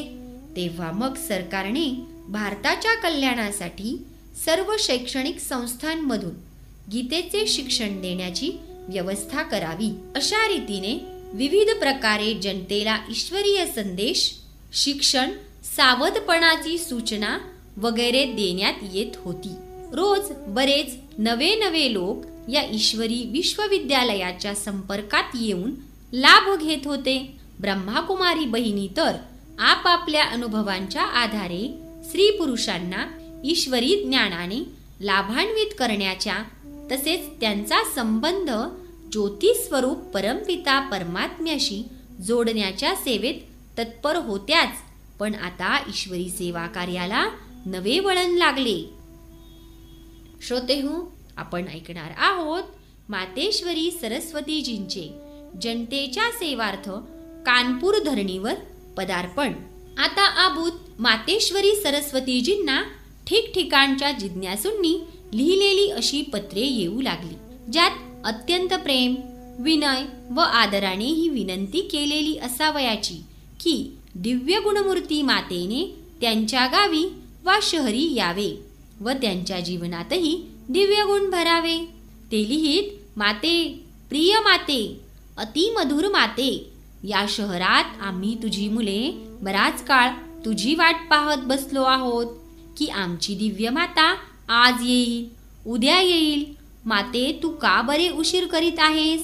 शीतल माते, ये. तुझ्या येण्याने मनोविकारांच्या अग्नीत होरपळणाऱ्या या शहरातील जनमानसाला शांती मिळेल. माते, तुझ्या ज्ञानवीणा वादनाने अनेकांचा सुषुप्त आत्मा खडबडून उठेल आणि त्यांच्यात एका नव्या दिव्य जीवनाचा उत्साह व आनंद भरला जाईल. माते, हे आम्ही ज्ञानतारे ज्ञानचंद्राशिवाय शोभत नाहीत, म्हणून तू आपल्या या आत्मिक मुलांकडे ये. माते, तुझ्या दिव्य गुणांच्या शीतल छायेत आम्हा आत्म्यांना जो आराम मिळेल तो स्वर्गातही मिळणार नाही. तुझ्या ज्ञानयुक्त अंगाई गीताची गरज आहे माते, कारण आम्ही ज्ञान मिळाल्याच्या वयाचा हिशेब केल्यास अजून लहान मुलेच आहोत. माते, सांग ना, कधी येणार आहेस तू? अशा प्रकारची आग्रही विनंती अनुनय विनय यांनी भरलेली पत्रे अथवा आवाहनाचे स्वर मातेश्वरीकडे रोज पोहोचत असत. मातेश्वरी ती वाचून स्मित करीत. लिहिणारे जिज्ञासूही गप्प राहत. त्यांना वाटे की पवित्र माता जेव्हा येथे येईल तेव्हा तिच्यासाठी येथे असे पवित्र वातावरण कोठे आहे? ही तर मायानगरी आहे. येथील प्रत्येक कपड्यातून, प्रत्येक कोपऱ्यातून विकारांची दुर्गंधी येते. मातेने कधी कोणा असुरी स्वभावी व्यक्तीच्या घरी पाऊल टाकलेले नाही. तेव्हा या शहरी तिला बोलावून येथे येण्याचे कष्ट तिला द्यावेत हे योग्य ठरेल का? परंतु त्यांच्या मनात हा विचार फार काळ टिकत नसे. त्यांना तर एकच ध्यास लागला होता की हे शहर कसेही असो मातेने येथे यावयास हवे, म्हणजे मग आम्ही संसारात राहूनही काही दिवस रोज शिक्षण घेऊन आमचे जीवन कर्मयोगाच्या बळकट पायावर उभे करण्याचा अभ्यास करू शकू. आबूमध्ये यज्ञाच्या 4 भिंतीत तर वातावरण आहेच पवित्र, पण येथे मायानगरीत राहत असतानाही आमची अवस्था योगयुक्त व्हावयास हवी. हेच तर आम्हास प्राप्त करावयाचे आहे. आणि त्यासाठी जर माता येईल तर सोन्याहून पिवळे होईल. शेवटी तो दिवसही आला. नोव्हेंबर 1956 मध्ये मातेश्वरी मधुबन अथवा ईश्वरी तपोवनातून निघून कानपूर सेवा केंद्रावर येऊन पोहोचल्या. त्यामागील हेतू हाच होता की ईश्वरापासून वेगळी झालेली त्याची लाडकी मुले मातेश्वरींची मधुर दिव्य गुणयुक्त वात्सल्यपूर्ण वाणी ऐकून लाभान्वित व्हावेत. श्रोतेहो, आपण ऐकणार आहोत कानपुरात मातेश्वरींचे अभूतपूर्व स्वागत. ब्रह्माकुमारी विश्वमोहिनी जी म्हणतात की मातेश्वरी जेव्हा कानपुरात आल्या तेव्हा त्यांचे दैवी पद्धतीने भव्य स्वागत करण्यात आले. त्या जितके दिवस तेथे राहिल्या तितके दिवस रोज सकाळी त्यांची ज्ञानवीणा ऐकण्यासाठी नियम पाळणारे बरेच भाऊ आणि बहिणी मोठ्या आस्थेने सेवा केंद्रावर येत असत. दिवसभर शहरातील प्रमुख लोक त्यांच्याकडे आपल्या अध्यात्माविषयीच्या शंकांचे निरसन करून घेण्यासाठी येत होते. वर्तमानपत्रांचे प्रतिनिधी येऊन त्यांच्याशी चर्चा करीत आणि आपापल्या वर्तमानपत्रात मातेश्वरींच्या असामान्य वाणीचे सार छापीत. यापैकी डेली टेलिग्राफ, इंग्रजी दैनिक हिंदुस्तान टाइम्स, दैनिक जागरण, स्वतंत्र भारत, ॲडव्हान्स, प्रदीप इत्यादी नावे खास उल्लेखनीय आहेत. या वर्तमानपत्रात मोठमोठ्या शीर्षकांखाली अनेक लेख, मुलाखती किंवा बातम्या छापल्या होत्या. काही शीर्षक पुढील प्रमाणे होती: विश्व तसेच व्यक्तिगत शांती, पृथ्वीवर स्वर्ग उतरून येणारच आहे, जगदंबा सरस्वतींचे प्रवचन, सुखशांतीच्या प्राप्तीचा सोपा उपाय इत्यादी. श्रोतेहो, आपण ऐकणार आहोत स्पष्ट शब्दात ईश्वरी संदेश. यात स्पष्टपणे सांगण्यात आले होते की मातेश्वरी म्हणतात, सांप्रत परमपिता शिव परमात्मा सतयुगी पावन सृष्टीची पुन्हा स्थापना करीत आहे आणि कलियुगाच्या महाविनाशाची तयारी अणुबॉम्ब, क्षेपणास्त्रे, प्राकृतिक प्रकोप तसेच गृहयुद्ध यांच्या रूपाने तीव्र गतीने चालू झालेली आहे व निकटच्या भविष्यात विनाशज्वाळा प्रज्वलित होणारच आहे. तेव्हा हा जो काळ सध्या चालला आहे तो आपले जीवन श्रेष्ठ करण्यासाठी अत्यंत महत्त्वाचा आहे. सांप्रत स्थायी, खरी आणि संपूर्ण शांती प्राप्त न झाल्याने व्यक्तिगत व संघटितरित्या लोक दुःखापासून पूर्ण निवृत्ती व खरी स्थायी शांती प्राप्त व्हावी म्हणून अनेक प्रकारचे प्रयत्न व साधना करतात. तथापि त्यांना मनाजोगते यश काही मिळत नाही. आतापर्यंत यज्ञ, संमेलने व शासन प्रणालीत बदल इत्यादींच्या रूपाने जे प्रयत्न करण्यात आलेले आहेत त्यातील अपयश हीच गोष्ट सिद्ध करते की माणसाने अशांतीचे मूळ कारण जाणलेले नाही आणि म्हणून लोक चुकीने जागतिक महायुद्धाला आळा घालण्यालाच शांतीची स्थापना करणे मानतात. प्रत्येक माणसाच्या मनात जेव्हा शांती असेल तेव्हाच जगात शांती स्थापन होऊ शकेल, कारण माणूस समाजाचा घटक आहे. पण हेही तितकेच खरे आहे की साऱ्या जगात जेव्हा शांती असेल तेव्हाच माणसाला पूर्णपणे शांतीचा अनुभव होऊ शकेल. या दोन्ही गोष्टी एकमेकांवर अवलंबून आहेत. श्रीमद भगवद्गीतेत भगवंताचे महावाक्य आहे की सत्यधर्माची स्थापना आणि अधर्म किंवा कलियुगी आसुरी सृष्टीचा महाविनाश मीच करवितो, तेव्हा सत्वप्रधान सुखशांतिमय सृष्टीची स्थापना करणे ज्ञानस्वरूप सर्व शक्तिमान सर्व आत्म्यांचा परमपिता परमात्म्याचेच कार्य आहे. तोच कलियुगाचा अंत व सतयुगाचा प्रारंभ यांच्या संगमकाळी आदिदेव ब्रह्मा यांच्या साधारण माध्यमाद्वारे गीता प्रसिद्ध सहज राजयोग शिकवून मुक्ती व जीवनमुक्ती प्रदान करतो आणि महादेव शंकराद्वारे अधर्मी सृष्टीचा विनाश करून सर्व आत्म्यांना कर्मबंधनातून मुक्त करतो आणि त्यांना आपल्या परमधामास ब्रह्मलोकास किंवा शिवपुरीस परत घेऊन जातो. श्रोते हो, आपण ऐकणार आहोत मायेपासून दक्षता आणि ईश्वराची ओळख. ब्रह्माकुमारी सरलाजी म्हणतात की मातेश्वरी अनेक विवेकमान्य युक्तिवाद करून हे सिद्ध करीत असत की सांप्रत मायेचे अति झालेले असून आता तिचा अंतही जवळ आलेला आहे. त्या वात्सल्यपूर्ण शब्दांनी समजावून सांगत की मुलांनो, साधारण मानवी शरीरात परमात्म्याने प्रवेश केलेला आहे, त्यामुळे तुम्ही त्याला ओळखू शकत नाहीत. पण आता जर चूक कराल तर मागाहून पश्चाताप करून काय उपयोग? ज्या परमपित्याला जन्मोजन्मी शोधत होता तो आता आलेला आहे. तुमच्यासाठी स्वर्गीय सुखाची भेट त्याने आणलेली आहे, तरी सुद्धा तुम्ही झोपलेले आहात. भाग्य उजळ करणारा रचयिता व सद्गती देणारा गुरु आलेला आहे आणि त्याला वृद्ध ब्राह्मणाच्या रूपात पाहून सत्यनारायणाची कथा सांगणारे ऐकणारे तुम्ही लोकही त्याला ओळखू शकत नाहीत आणि तो तुम्हापासून काही घेऊ इच्छित आहे अशी चुकीची समजूत करून बसला आहात. छे छे, तो घेण्यासाठी नव्हे, देण्यासाठी आलेला आहे. तुमची झोळी भरण्यासाठी आलेला आहे. त्यानंतर तुम्हाला कधी कसली उणीव भासणार नाही. अशा प्रकारे आपल्या गोडवाणीने त्या आत्म्यांना शांती व शीतलता देत असत.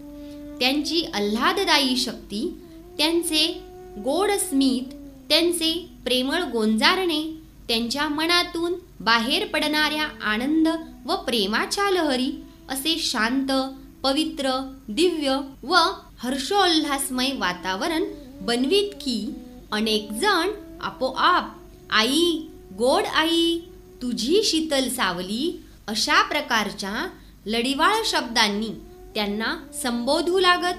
कोणी म्हणे या शीतला आहेत, दुसरा म्हणे या मनोबल वाढविणारी विकाररूपी शुंभ निशुंभ असुरांचा वध करणारी बुद्धीच्या महिषपणाचा अंत करणारी दुर्गा माता आहे.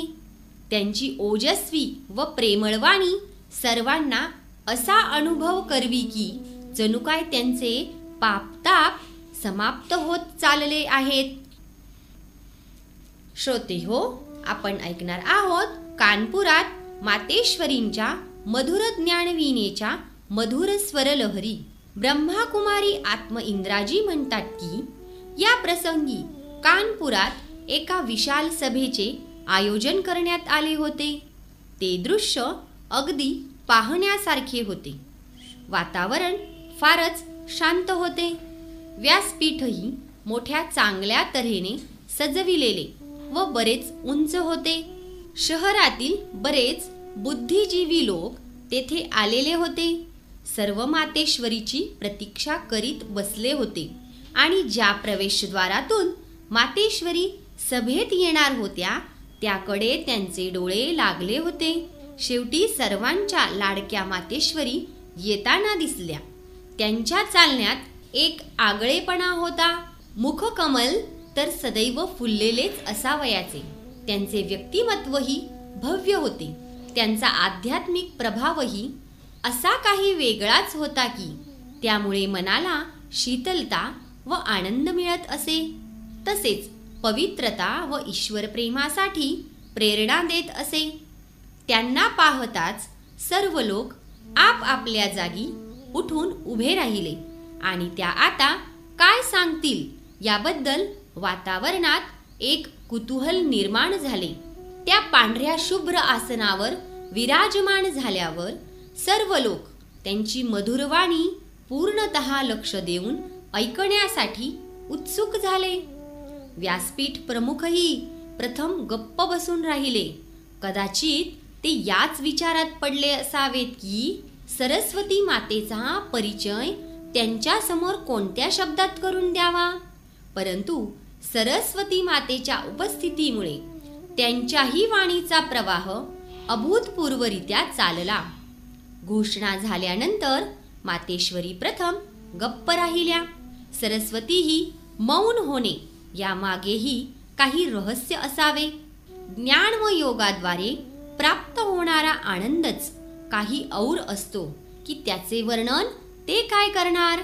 मातेश्वरी तर ईश्वर प्रेमाने भरलेल्या डोळ्यांनी जणू काय इशाऱ्यांवर इशारे देत समस्त जनतेला सांगत होत्या की वत्सांनो, अजूनही या विषय विकारांचा मनाला उबग आलेला नाही काय. ज्या ईश्वराला तुम्ही आळवीत होता तो येथे आला असताना त्याच्याशी आत्मिक मिलन व्हावे म्हणून अजूनही पवित्र होण्याची लालसा तुमच्या मनात उत्पन्न होत नाही काय. जीवनाचे हे थोडेसे दिवस कसे जातात याचा पत्ताही लागत नाही. तेव्हा ते आत्मिक सुखात रमून घालविण्याऐवजी विकारांच्या धुळीत मळकट करणे तुम्हाला योग्य वाटते काय. तोंडाऐवजी डोळेच बोलावयास लागले. भ्रुकुटीत असणाऱ्या आत्म्याला डोळे अधिक जवळचे आहेत. तेव्हा मातेश्वरींचा आत्मा डोळ्यांनी सर्व वत्सांना आंतरराष्ट्रीय भाषेत सांगत होता, बस फार झाले आता. ईश्वराच्या त्या प्रकाशनगरीच्या पावन वातावरणात जाण्याची आता तयारी करा. ही मूक भाषा ज्यांना कळेना त्यांच्यासाठी मातेश्वरींचे ओठ वीणेच्या तारांप्रमाणे ज्ञानगीत गाऊ लागले. त्या अद्भुत स्वरलहरीत आत्मा आनंदाने बेहोश झाला. ईश्वरी तार छेडली होती मातेश्वरींनी.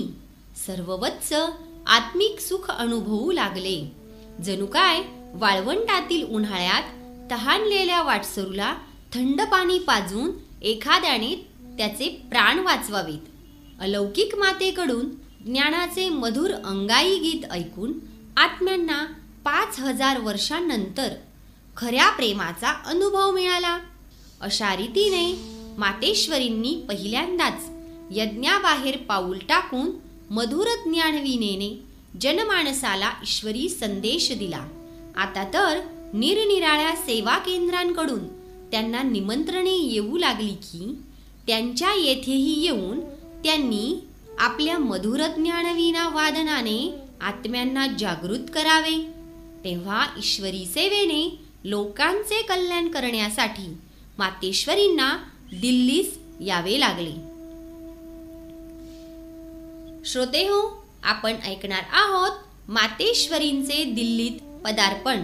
ब्रह्माकुमारी रुक्मिणीजी म्हणतात की मातेश्वरी व पिताश्री यांनी दिल्लीत यावे अशी विनंती दिल्लीत ज्ञानाचा लाभ घेणारे भाऊ व बहिणी यांच्याकडून बरेच दिवसांपासून करण्यात येतच होती. त्यांची गोड तक्रार अशी होती की आपण त्यांच्याकडून कित्येक वर्षे ज्ञानाचा लाभ घेतला आहे, सरळ योगही शिकला आहात. जगाच्या अलौकिक मातापित्यांकडून हे सौभाग्य आम्हास मिळणार नाही काय. सर्वजण ईश्वराची दत्तक मुले तर आहेत, मग त्या परमपित्याकडून या साकार माध्यमांद्वारे आम्हास आत्मिक प्रेम, दिव्य संपदा, पवित्रता इत्यादींची अलोट संपत्ती तसेच आनंदाचा अविनाशी खजिना लुटण्याची शुभ संधी मिळणार नाही का. अशा रीतीने भावविवश होऊन त्या सर्वांनी एक अत्यंत प्रेमळ सामायिक पत्र लिहून मधुबनात पाठविले.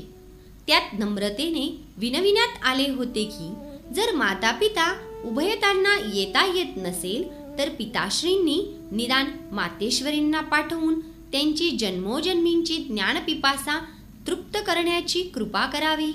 ब्रह्माकुमारी कमलसुंदरीजी म्हणतात की मातेश्वरींनी त्यांचे ते निमंत्रण स्वीकारले आहे. असे जेव्हा सर्वांना सांगण्यात आले तेव्हा त्यांचा आनंद गगनात मावेना. मातेश्वरींची मधुरवाणी ऐकण्याचे आपले स्वप्न साकार होत असल्याचे पाहून त्यांच्या मुखमंडळावर हर्षाच्या ज्या रेषा उमटल्या होत्या तशा समस्त भौतिक सुखे प्राप्त झाल्यावरही उमटू शकल्या नसत्या.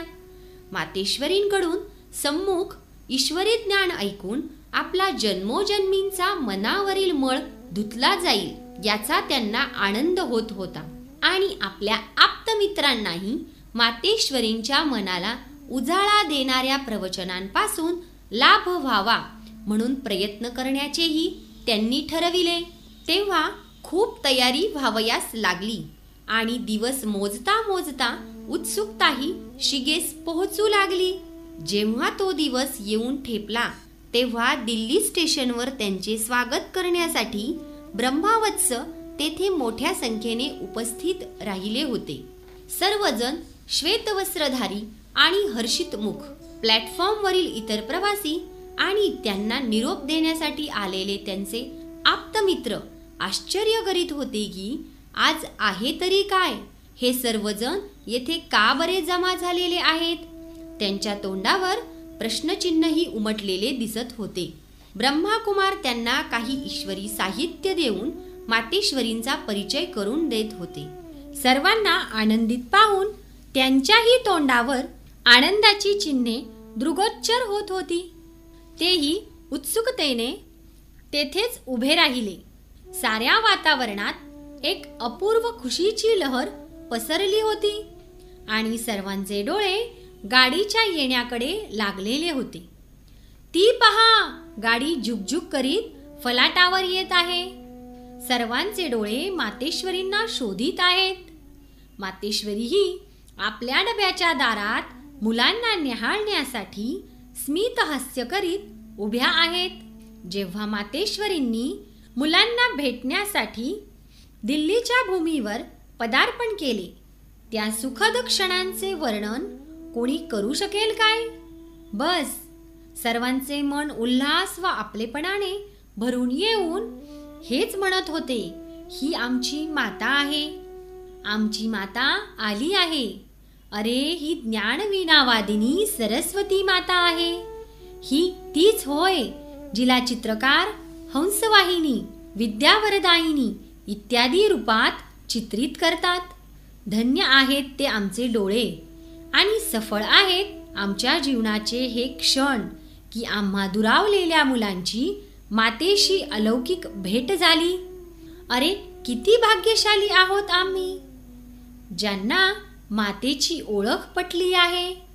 मनाई केली असतानाही बरेच लोक हार तुरे घेऊन आले होते. त्यांनी जरूर हा विचार केला असेल की जन्मोजन्मी जेव्हा आम्हाला मातेची ओळख नव्हती तेव्हा आम्ही मातेच्या मूर्तीवर फुले वाहत राहिलो, पण तिच्या दर्शनाची तहान काही भागली नाही. आणि आता डोळ्यांना अंजन देणारी माता जेव्हा येईल तेव्हा तिला काय फुलांची भेट आम्ही देऊ नये म्हणून पूर्वी सांगूनही ते थांबले नाही. उलट उत्तमातली उत्तम सुगंधी फुललेली फुले, फुलांचे हार तुरे घेऊन ते आले होते. पण फुले तर त्यांचे प्रेम व आदर मात्र व्यक्त करीत होती. खरे पाहता विशेष गोष्ट म्हणजे फुलांमागे त्यांची उच्च मनोभावनाच होती. मातेश्वरींना हार घालण्यास ते पुढे सरसावले, पण मातेश्वरींचा वरदहस्त त्यांना थांबण्याचा इशारा देण्यासाठी वर उठला. अरे, हे काय? सर्वांना विचार पडला की मातेश्वरी आम्हास थांबवीत का आहेत? आमच्या हार्दिक भावनांचा पूर कोणी अडवू तरी शकेल काय? पण सरस्वती मातेने पिताश्रींनी सांगितलेले सोनेरी महावाक्य ऐकवितांना म्हटले, वत्सांनो, मला ही फुले नकोत. मला हवी आहेत ती तुमच्यासारखी मानवी चैतन्य फुले. तुम्ही तर आता काट्यांची फुले बनलेले असाल. तुम्ही वत्सच माझ्यासाठी मनोवांछित पुष्पहार आहात. असे पुष्पहार गुंफण्यासाठीच तर पिताश्रींनी मला पाठविले आहे. सांगा, तुम्ही अशी फुले बनले आहात का? आपल्या स्वतःमध्ये दिव्य गुणांचा सुगंध भरला आहात का? मंद मंद स्मित करीत मातेश्वरींनी असे प्रश्न केले आणि मग गप्प राहून त्या योगयुक्त नयनांनी प्रत्येक वत्साला न्याहाळू लागल्या. जणू काय त्यांची अंतर्मने जागृत करण्याची अलौकिक सेवा करीत असाव्यात आणि येथील लोकांना ईश्वरी ज्ञान व योगाची अनुभूती करवून देण्याच्या सेवेसाठी नियुक्त केलेल्या आम्हा ब्रह्माकुमारी बहिणींकडे प्रश्नांच्या उत्तरासाठी त्या पाहू लागल्या. पण 5 मिनिटही झाले नसेल, सर्वांनी एका सुरात म्हटले की, हो माते, शिवबाबांच्या ज्ञानाद्वारे आम्ही आता काट्यांची फुले बनलेलो आहोत. मातेश्वरींचे मुखकमल आता पूर्णपणे फुलले. दिल्लीत मातेश्वरींना भेटण्यासाठी सारा दिवसभर जिज्ञासूंची रीघ लागलेली असावयाची. रोज सकाळी अगदी वेळेवर दूर दूरहून बरेच जण त्यांची पवित्र वाणी ऐकण्यासाठी येत. सारा दिवस त्या अविश्रांतपणे मानव मनाला आनंदित करणारा ईश्वरी ज्ञानाचा खजिना लुटावयास लावीत. त्यांचे थोडेच शब्द कित्येक प्रश्नांची उत्तरे देऊन जात. आम्ही मातेश्वरींना हे विचारू, ते विचारू या इराद्याने लोक येत. पण जेव्हा सभेत येऊन ते त्यांची वाणी ऐकत किंवा त्यांच्याजवळ येऊन बसत, तेव्हा आपल्या मनाच्या सर्व गाठी सुटल्या आहेत आणि सर्व संशय फिटले आहेत असे त्यांच्या अनुभवास येई. ते त्या वातावरणात दिव्यतेचा एक अनुपम प्रभाव अनुभवित आणि मातेश्वरींशी त्यांचा हार्दिक स्नेह जुळे. त्यांना वाटे की खरे पाहता हीच त्यांची माता आहे. ते स्वतःला पुन्हा लहान मुले असल्याचा अनुभव करीत. तसेच मातेकडून टोली मिळाल्यावर जणू काय आपले बालपण पुन्हा परतून आले आहे आणि माता त्यांना प्रेमाने गोंजारून तोंड गोड करण्यासाठी काहीतरी देत आहे असा आगळा अनुभव त्यांना येई. त्यामुळे भारावून जाऊन त्यांचे डोळे प्रेमाश्रूंनी भरून येत. मातेश्वरी ज्या ठिकाणी उतरल्या होत्या त्या ठिकाणी एक फार मोठा शामियाना उभारण्यात आला होता. त्यात रोज विशाल सभा भरत असे. प्रत्येक दिवशी मातेश्वरींच्या ज्ञानवीनेत नवेच स्वर असत. त्या म्हणत की, पहा, दूर देशाहून एक प्रवासी या परक्या देशात आलेला आहे. त्या प्रवाशाला डोळे नाही ओळखत, पण अंतःकरण जाणते. तो प्रवासी थोड्याच दिवसांकरिता येथे आलेला आहे. अशा रीतीने उत्सुकता जागृत करून त्या समजावीत की तो प्रवासी दुसरा कोणी नसून परमपिता शिव परमात्माच आहे आणि तो ब्रह्मलोकातून या मायानगरीत आलेला आहे. त्याला आपण या चर्मचक्षुंनी काही पाहू शकत नाही, पण आपले मन सांगते की ज्या गोष्टी तो सांगतो, जे प्रेम तो देतो, लोक व परलोक यांमधील जो भेद तो स्पष्ट करतो, त्यावरून सिद्ध होते की तो त्रिकालदर्शी व त्रैलोक्यनाथ शिव परमात्माच आहे. नंतर त्या म्हणत, पहा, परमात्म्याला लोक ज्ञानाचा, शांतीचा, प्रेमाचा सागर तर मानतातच, परंतु ते हे जाणत नाहीत की तो सौदागरही आहे. त्याच्यासारखा सौदागर दुसरा कोणी नाही. तो भोळा भंडारी आहे, खूप भरभरून देतो. दुसरा असा कोणी देणे शक्य नाही, परंतु तो काही उगाचच देत नाही. तो पक्का व्यापारी आहे. भक्त आपल्या भोळेपणाने समजतात की तो दाता आहे, परंतु तो काही घेतोही हे मात्र ते जाणत नाहीत.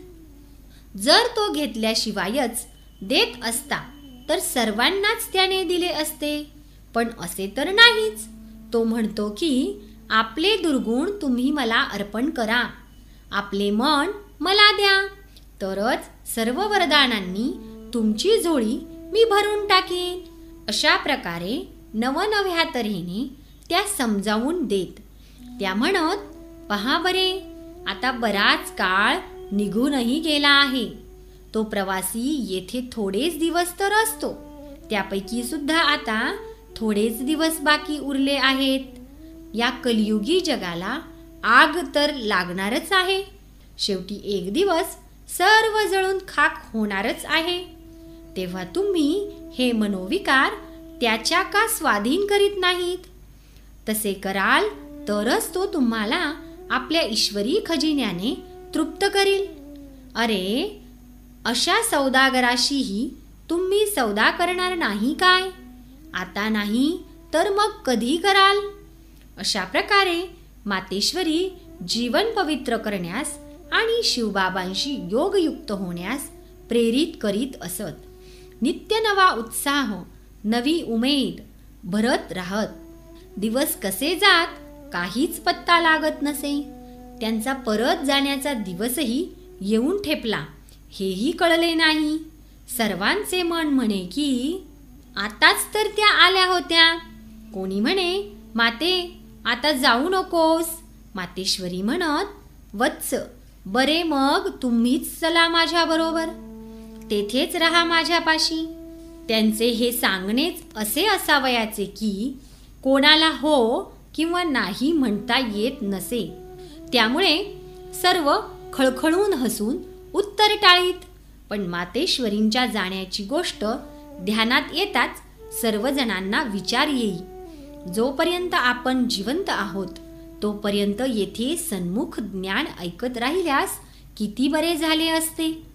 शेवटी सर्वांनी एका स्वरात म्हटले, माते, तू जातेस खरी, पण आम्हाला एक वरदान दे, एक वचन दे. ते हे की आम्हा सर्वांच्या वतीने पिताश्रींपुढे आमची ही मनोभावना ठेव की आता त्यांनी आम्हा वत्सांकडे यावे. माते, आम्हा सर्व मुलांच्या वतीने पिताश्रींना हे सांगशील ना? श्रोते हो, आपण ऐकणार आहोत पिताश्रींना दिल्लीत येण्याचे निमंत्रण. ब्रह्माकुमारी धैर्य पुष्पाजी म्हणतात की त्या सर्वांनी मिळून एक अत्यंत प्रेमळ पत्र पिताश्रींना लिहिले. त्यात अनुनय विनय करीत त्यांनी म्हटले, प्रिय बाबा, 5000 वर्षांनंतरच तर आम्हा आत्म्यांना परमपित्याचा परिचय प्राप्त झाला आहे आणि ही अलौकिक ओळखही मिळाली आहे. ज्ञानकुंभ प्राप्त करून देणारे हे संगमयुग तर छोटेसेच आहे. आताही जर आपण आमच्याकडे नाही आलात तर हा शुभ समय कधी बरे येईल? बाबा, आम्ही दीर्घकाळपर्यंत आपली वाट पाहत बसलो आहोत. बाबा, आपल्या येण्याने आम्हास ज्ञानाच्या अशा बऱ्याच खुब्या मिळतील की ज्यायोगे प्रपंचात राहूनही कमलपुष्पासमान पवित्र जीवन व्यतीत करण्यात आम्हास यश प्राप्त होईल. बाबा, ज्ञानवर्षावाद्वारे आम्ही काट्यांच्या कळी व कळ्यांच्या फुले तर बनलो आहोत, पण आपण ज्ञानसूर्य येथे आता आलात तर आम्ही फुले फळे बनवून इतरांचीही ज्ञानरसाने सेवा करण्यायोग्य बनू. कन्यांनी अत्यंत भोळ्या भाळ्या शब्दात वाद घालीत लिहिले. बाबा, आम्हा कन्यांचे म्हणणे तर आपण अवश्य मानालच, कारण या पतित जगात आमचा तर एक परमपिताच आहे. म्हणून तर 5000 वर्षांपूर्वीही भगवानाला कन्हैयालाल नाव मिळाले. मातांनी लिहिले, आम्हीच तर त्या कल्पापूर्वीच्या माता आहोत, ज्यांना ज्ञानमुरलीने चरावयास नेणारा गोपाळ तू निराकार परमात्मा आहेस. तेव्हा आमचे हे नम्र निवेदन आपण टाळू शकणार नाही. या बाबा, या, आता जास्त अंत पाहू नका. भावांनी लिहिले, आम्हीच तर ते 5000 वर्षांपूर्वीचे गोप आहोत, ज्यांच्या ईश्वरावरील विशेष प्रेमाचे गायन सर्व शास्त्रात करण्यात आलेले आहे. बाबा, आम्ही जाणतो की दिल्ली ही एक मायानगरी आहे, पण आपण येथे याल तर आपल्याबरोबर पतित पावन शिवबाबा तर येईलच, कारण आपणच तर त्याचा रथ आहात. तेव्हाच मग येथील भक्तगणांना पवित्र राहण्यासाठी मार्गदर्शन मिळेल. आपल्या येण्याने आम्हा वत्सांना एक नवा उत्साह प्राप्त होईल. नवी उमेद आमच्या जीवनात येईल. ज्या योगी आम्ही जनतेला ईश्वरी संदेश देण्याच्या ज्ञानसेवेत तत्पर होऊ. आपण येथे आल्यास जन्मोजन्मी अज्ञान व माया यांमुळे मूर्छित होऊन पडलेल्या अनेक आत्म्यांना ज्ञानरूपी संजीवनी बुटी मिळेल. बाबा या, आता आणखी उशीर लावू नका. एक कल्प दुरावलेले आम्ही आपली मुले आपल्या वाटेकडे डोळे लावून बसलो आहोत. अशा प्रकारे सर्वांनी सह्या करून एक अतिशय शोभिवंत स्नेहयुक्त भावनापूर्ण पत्र बाबांना पाठविले. शेवटी प्रेमाचा सागर शिवबाबा आणि ब्रह्माबाबा यांनी त्या निमंत्रणाचा स्वीकार केला आणि त्यांच्या येण्याची शुभसूचना मिळताच सर्वांचे हृदय कमल फुलून आले. सर्वांच्या मनात असा काही आनंद निर्माण झाला की जणू काय ते कलियुगी जगात न राहता त्याच्या फार वर कोण्या एका अशा लोकात वसलेले आहेत जेथे ना मनोविकार, ना दुःख आहे, ना दुर्गुण, ना अशांती आहे.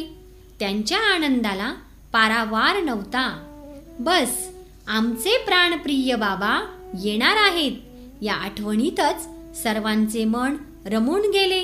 शरीराने ते सर्व येथेच होते, पण मनाने मात्र बाबांपाशी होते. येण्यापूर्वी बाबांनी आबू पर्वतावरील मधुबनहून लिहून पाठविले, गोड गोड अतिदीर्घ काळ दुरावलेल्या मुलांनो, शिवबाबा तर यावेळी पतित जगाला पावन करण्याच्या सेवेसाठी आलेला आहे. मुलांवरील प्रेमामुळेच त्याला परमधाम सोडून या मायानगरीत यावे लागले आहे. तुम्हा मुलांची झोळी ज्ञानरत्नांनी भरण्यासाठीच तर तो आलेला आहे. मुलांची वारंवार केलेली आळवणी ऐकून शेवटी दिल्लीला ठगाची ठाकूर किंवा पत्थरपुरीची पारसपुरी करण्यासाठी यावेच लागेल. म्हणून शिवबाबाच्या या रथाला फरमान मिळाले आहे की चल तयार हो, दिल्लीस जावयाचे आहे. कारण मुले फार आठवण करीत आहेत. शिवबाबाला आणण्यासाठी दादाला तर यावेच लागेल. मुलांनो पहा, तुम्ही किती लाडके आहात. ज्याला सारे जग अपरंपार व त्रैलोक्यनाथ मानते तो तुम्हा मुलांची सेवा करण्यास उपस्थित झालेला आहे आणि तुम्हा मुलांचे म्हणणे मान्य करतो. पण लक्षात ठेवा की कोणत्या परमाधिकाऱ्याला तुम्ही आपल्याकडे पाहुणा म्हणून बोलावित आहात. तुम्ही त्याला ओळखले आहे तेव्हा दीर्घ काळानंतर त्याला प्रेमाने भेटणाऱ्या तुम्हाला जरूर पवित्र राहावे लागेल. कारण या घाणेरड्या जगाला फुलांप्रमाणे सुंदर व सुगंधी बनविण्याकरिताच तर तो आलेला आहे.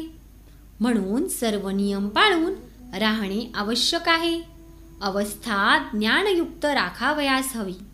बाबांनी हेही लिहिले, पहा मुलांनो, स्टेशनवर कोणीही फुले वगैरे आणू नयेत आणि जास्त मुलांनी येण्याची आवश्यकता नाही. मुलांनो व्यर्थ खर्च करू नका. कारण तुम्हा मुलांनी आता हे तर जाणलेच आहे की ज्ञानवान माणसाचा एक एक पैसा अमूल्य आहे. हा पैसा तो इतरांच्या ज्ञानसेवेसाठी लावून सफळ करू शकतो. मुलांनो मी ना कोणी साधू आहे ना महात्मा, मी तर बाबा आहे. मग फुले आणण्याला काय अर्थ. बाबा तर तुम्हा मुलांना फुलांप्रमाणे फुललेले पाहू इच्छितो. मायेमुळे तुम्ही कधी कोमेजून जाता कामा नये. तुमच्यातील दिव्य गुणांचा सुगंध कायम राहावयास हवा आणि त्याद्वारे अनेक लोकांना असे जरूर वाटावयास हवे की नक्कीच ज्ञानसूर्य परमपिता परमात्म्याचे कर्तव्य चालत असावे. म्हणूनच तर यांच्यात दिव्य गुणांचा हा आगळा सुगंध आहे. तुम्हा मुलांनाच तर आपल्या पित्याला प्रत्यक्ष करावयास हवे. कारण बेटा तसा बाप, ही म्हण प्रसिद्धच आहे. श्रोते हो, आपण ऐकणार आहोत बाबांची निराळी युक्ती. ब्रह्माकुमारी धैर्यमणीजी म्हणतात की चतुर सुजान बाबांच्या या निराळ्याच युक्त्या होत्या, ज्याद्वारे ते सदैव जीवन श्रेष्ठ करण्यासाठी शिक्षण देत. तसेच ज्ञानाची सुंदर रहस्य समजावून सांगत. बाबांनी हाही आदेश दिला होता की जे ब्रह्मचर्य तसेच आहार आचाराची शुद्धी पाळत असतील आणि खऱ्या अर्थाने आस्तिक असतील त्यांनाच फक्त सभेत प्रवेश दिला जावा. कारण त्या परमपावन शिवबाबाच्या या पृथ्वीवरील आगमनानंतर कोणी अज्ञानीपणा व विकारांच्या अधीन होऊन त्याच्या महावाक्यांची अवज्ञा करावी व पापाचा वाटेकरी व्हावे असे व्हावयास नको. बाबांनी हेही लिहिले होते की शिवबाबा तर गुप्त आहे, कारण या चर्मचक्षूंद्वारे त्याला पाहता येणे शक्य नाही. म्हणून ज्यांना ज्ञानदृष्टी प्राप्त झालेली नसेल ते बिचारे हे जाणू शकणार नाहीत की या साधारण मानवी देहात विचित्र ईश्वर स्वतः येतो. यासाठी बाबा म्हणत, मुलांनो, शिवबाबा तर साधारण मनुष्य देहात येतो तेव्हा तो साधारण रीतीनेच तुम्हा मुलांकडे येईल. थाटमाट वा कृत्रिम सजावट करण्याची काही आवश्यकता नाही. या कलियुगी जगातील साऱ्या वस्तूच मुळी मायेमुळे मळकट झालेल्या आहेत.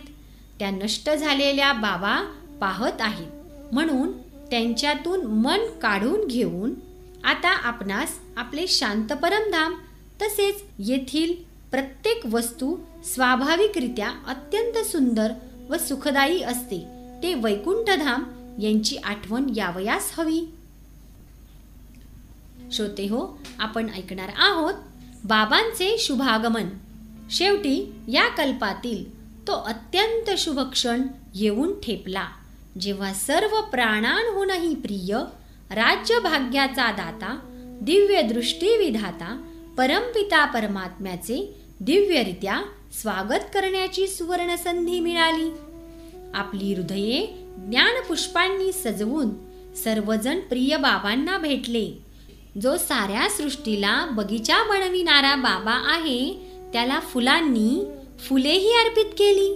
पण ती फुले व त्यांच्या मागील भावना आगळ्या व अलौकिक होत्या. रोज सकाळी सर्व ब्रह्मावत्स शिवबाबांची मधुर ज्ञानमुरली ऐकण्यासाठी येत आणि आपणास अलोट धनाची सोडत लागल्याचा अनुभव करीत. त्यांना भेटणारे लोक आश्चर्यात पडत की शेवटी यांच्यातील इतक्या आनंदाचे कारण तरी काय आहे.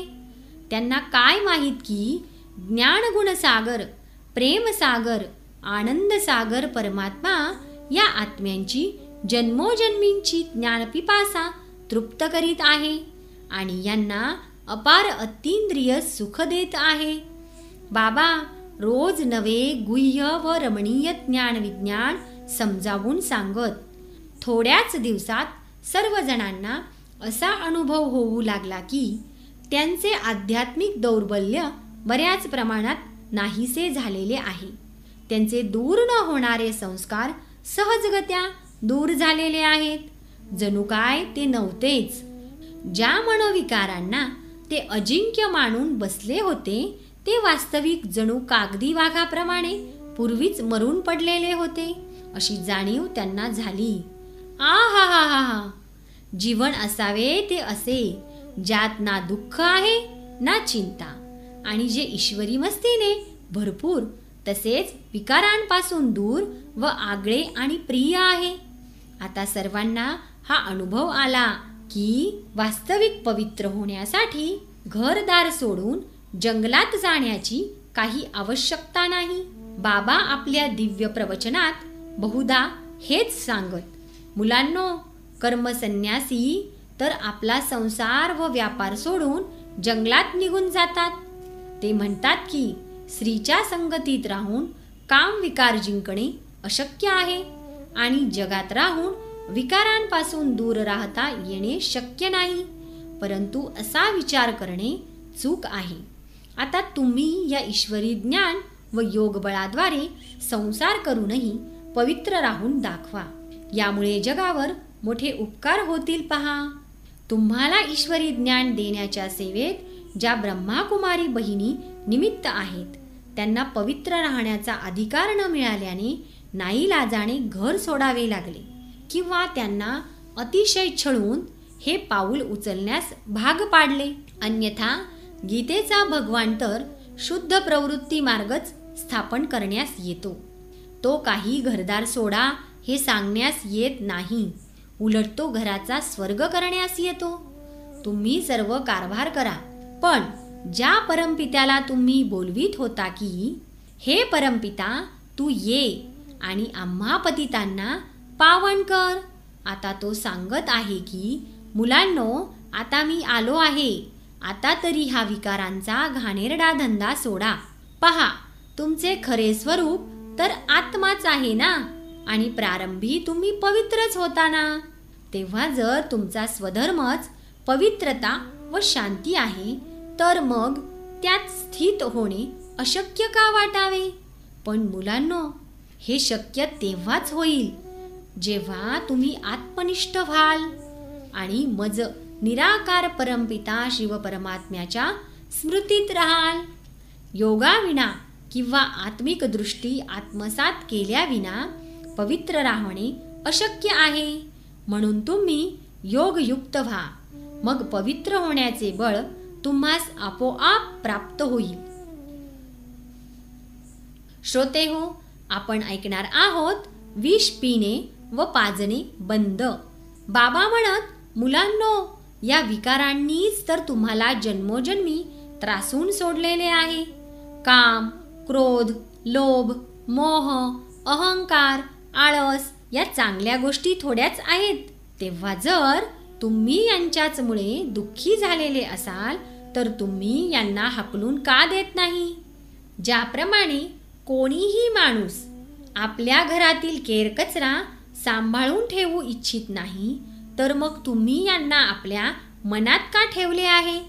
तुम्ही यांना काय अनमोल खजिना समजता. मुलांनो, या कवडीमोल गोष्टी आता तुम्ही माझ्या हवाली करा, तेव्हा मग मी तुम्हाला स्वर्गाचे स्वराज्य देईन. मी आणखी जास्त काही तुमच्याकडे मागत नाही. फक्त तुम्ही मला या तुमच्या टाकाऊ गोष्टी द्या. या निकामी गोष्टी असूनही तुम्ही यांना आपल्या कामाच्या समजता.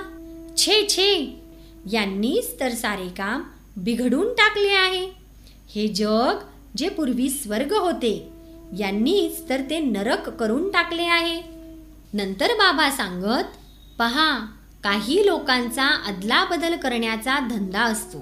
ते जुने कपडे वा जुन्या वस्तू घेऊन त्यांच्या बदलात नवी भांडी वा अन्य काही चांगले सामान देतात. हा शिवबाबाही अशाच प्रकारचा धंदा करणारा आहे. तो जुने वाईट संस्कार घेतो आणि त्यांच्या बदली पवित्रता, दिव्यगुण आणि जन्मजन्मांतरासाठी सुख व आनंद देतो. व्यवहारात अदलाबदलीचा धंदा करणारे लोक जास्त किमतीच्या वस्तू घेऊन त्यांच्या बदली कमी किमतीच्या वस्तू देतात. पण बाबा तर त्याच्यापेक्षा कितीतरी पट अधिक छे छे अपार व अलोट खजिना देतो. अशा शिवबाबांशी अदलाबदल करणार नाही का. आपले दोष व दौर्बल्य त्याला देऊन आपले भाग्य श्रेष्ठ नाही का करणार. अशा प्रकारे बाबा जेव्हा मधुर ज्ञानमुरली वाजवीत तेव्हा सर्वजण अतींद्रिय सुखात रमून जात. परंतु जगातील लोक याच भ्रमात आहेत की भगवान एखादी लाकडी मुरली किंवा रत्नजडीत सोन्याची मुरली वाजवून त्याच्या स्वरांनी गोप गोपींना सुख देत असे. काय गंमत आहे पहा. तिकडे लोक भगवंताला शोधत होते, तर येथे तो साधारण मानवी वेशात ज्ञानमुरलीद्वारे आत्म्यांना गीता ज्ञान देत होता. याबाबत ब्रह्माकुमारी जानकीजी म्हणतात की साकार बाबांच्या ज्ञानमुरलीचा प्रभाव असा पडे की आत्मा त्यामुळे आनंदित होई. पण त्याचबरोबर बाबांचे प्रेम, त्यांच्या ओठांवरील मधुर स्मित, त्यांचे दिव्य व्यक्तिमत्व, उठणे बसणे असे काही निराळेच होते की कोणीही प्रभावित झाल्याशिवाय राहत नसे.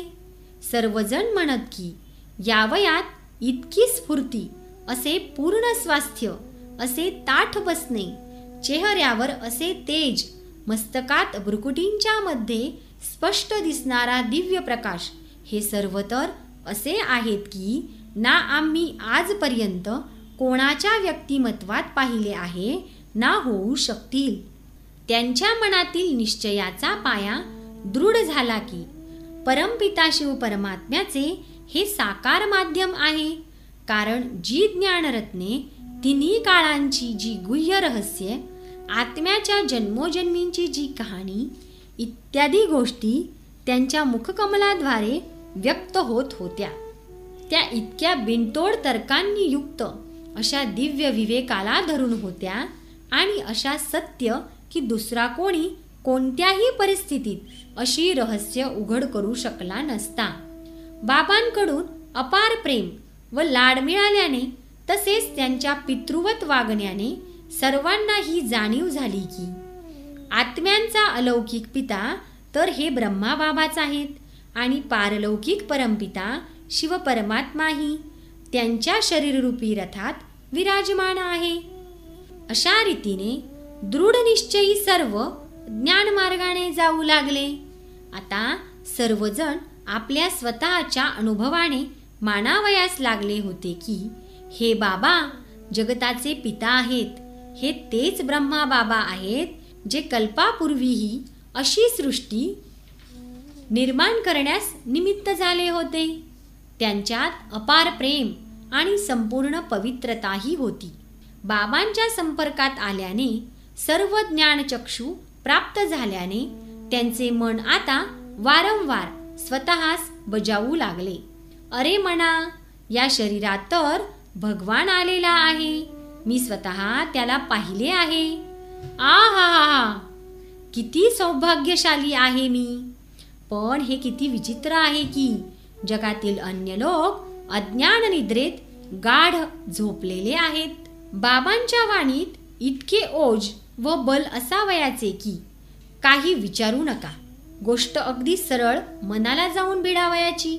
बुद्धीची कवाडे उघडली जात. आत्मा ईश्वर स्मृतीत मग्न होत असे. ईश्वरापासून तुटलेले प्रेम जोडले जात असे. तसेच समस्त सृष्टीविषयी ही भावना जागृत होत असे की त्यांनाही ईश्वरी संदेश दिला जावा. बाबांच्या प्रत्येक प्रवचनातून ही प्रबळ प्रेरणा मिळे की आता तर बस, जोपर्यंत जिवंत आहोत तोपर्यंत जगाची अलौकिक सेवा करावयास हवी. सर्वांना परमप्रिय परमपित्याचा परिचय देऊन त्यांचे कल्याण करावयास हवे. बाबा रोज समजावून देत की कोणत्या व्यक्तीला त्या परमपित्याचा कसा परिचय द्यावयास हवा. अशा रीतीने आपल्याबरोबर इतरांचेही कल्याण करण्याची शिकवण बाबा देत. सृष्टीची फार सेवा करणाऱ्या बाबांची आबू पर्वतावर परतण्याचा दिवसही येऊन ठेपला. सर्वजण मनातून दुःखी होऊन बसले. कोणीतरी आपणापासून अपार खजिना छिनून घेत आहे असे त्यांना वाटू लागले. पण मी लवकरच परत येईन असे बाबांकडून वचन घेतल्यावरच त्यांचे सांत्वन झाले. बाबा तर परत गेले, पण सर्वांची मनेही आपल्याबरोबर घेऊन गेले. आता तर तार जुळली होती, पण भावना सतत ईश्वराकडे जाऊन पोहोचत होत्या. आता पत्रेच काय, ताराही बाबांना येऊ लागल्या की बाबा आपण पुन्हा या, आपल्याशिवाय आम्ही नाही राहू शकत. आता आपणास वारंवार यावेच लागेल. आम्हा मुलांचे ज्ञानाच्या मधुर शब्दांनी सृष्टीच्या आधी मध्य अंताची रहस्य सांगून मनोरंजन करावेच लागेल. आता सर्वांना अशी धुंदी चढली होती की त्यामुळे ते इतरांना ईश्वरी संदेश देण्यात खूप रुची घेऊ लागले. ईश्वरी सेवेसाठी मुलांना साधन मिळावे म्हणून बाबांनी खूपच हस्तपत्रके छापली होती. बाबा समजावीत, मुलांनो, आता तुम्ही तर शिवबाबाला ओळखलेच आहे, पण कोट्यवधी भक्त ओळखल्याशिवाय मंदिरात जाऊन आळवणी करीत आहेत. आता त्यांनाही परिचय करून देण्याचे कर्तव्य तुम्ही करावयास हवे. आत्मा आणि परमात्म्या संबंधीचे रहस्य त्यांनाही नीट समजावून सांगा. तर श्रोते हो, पुढील भागात आपण ऐकणार आहोत भक्तांना संदेश द्या. ओम शांती.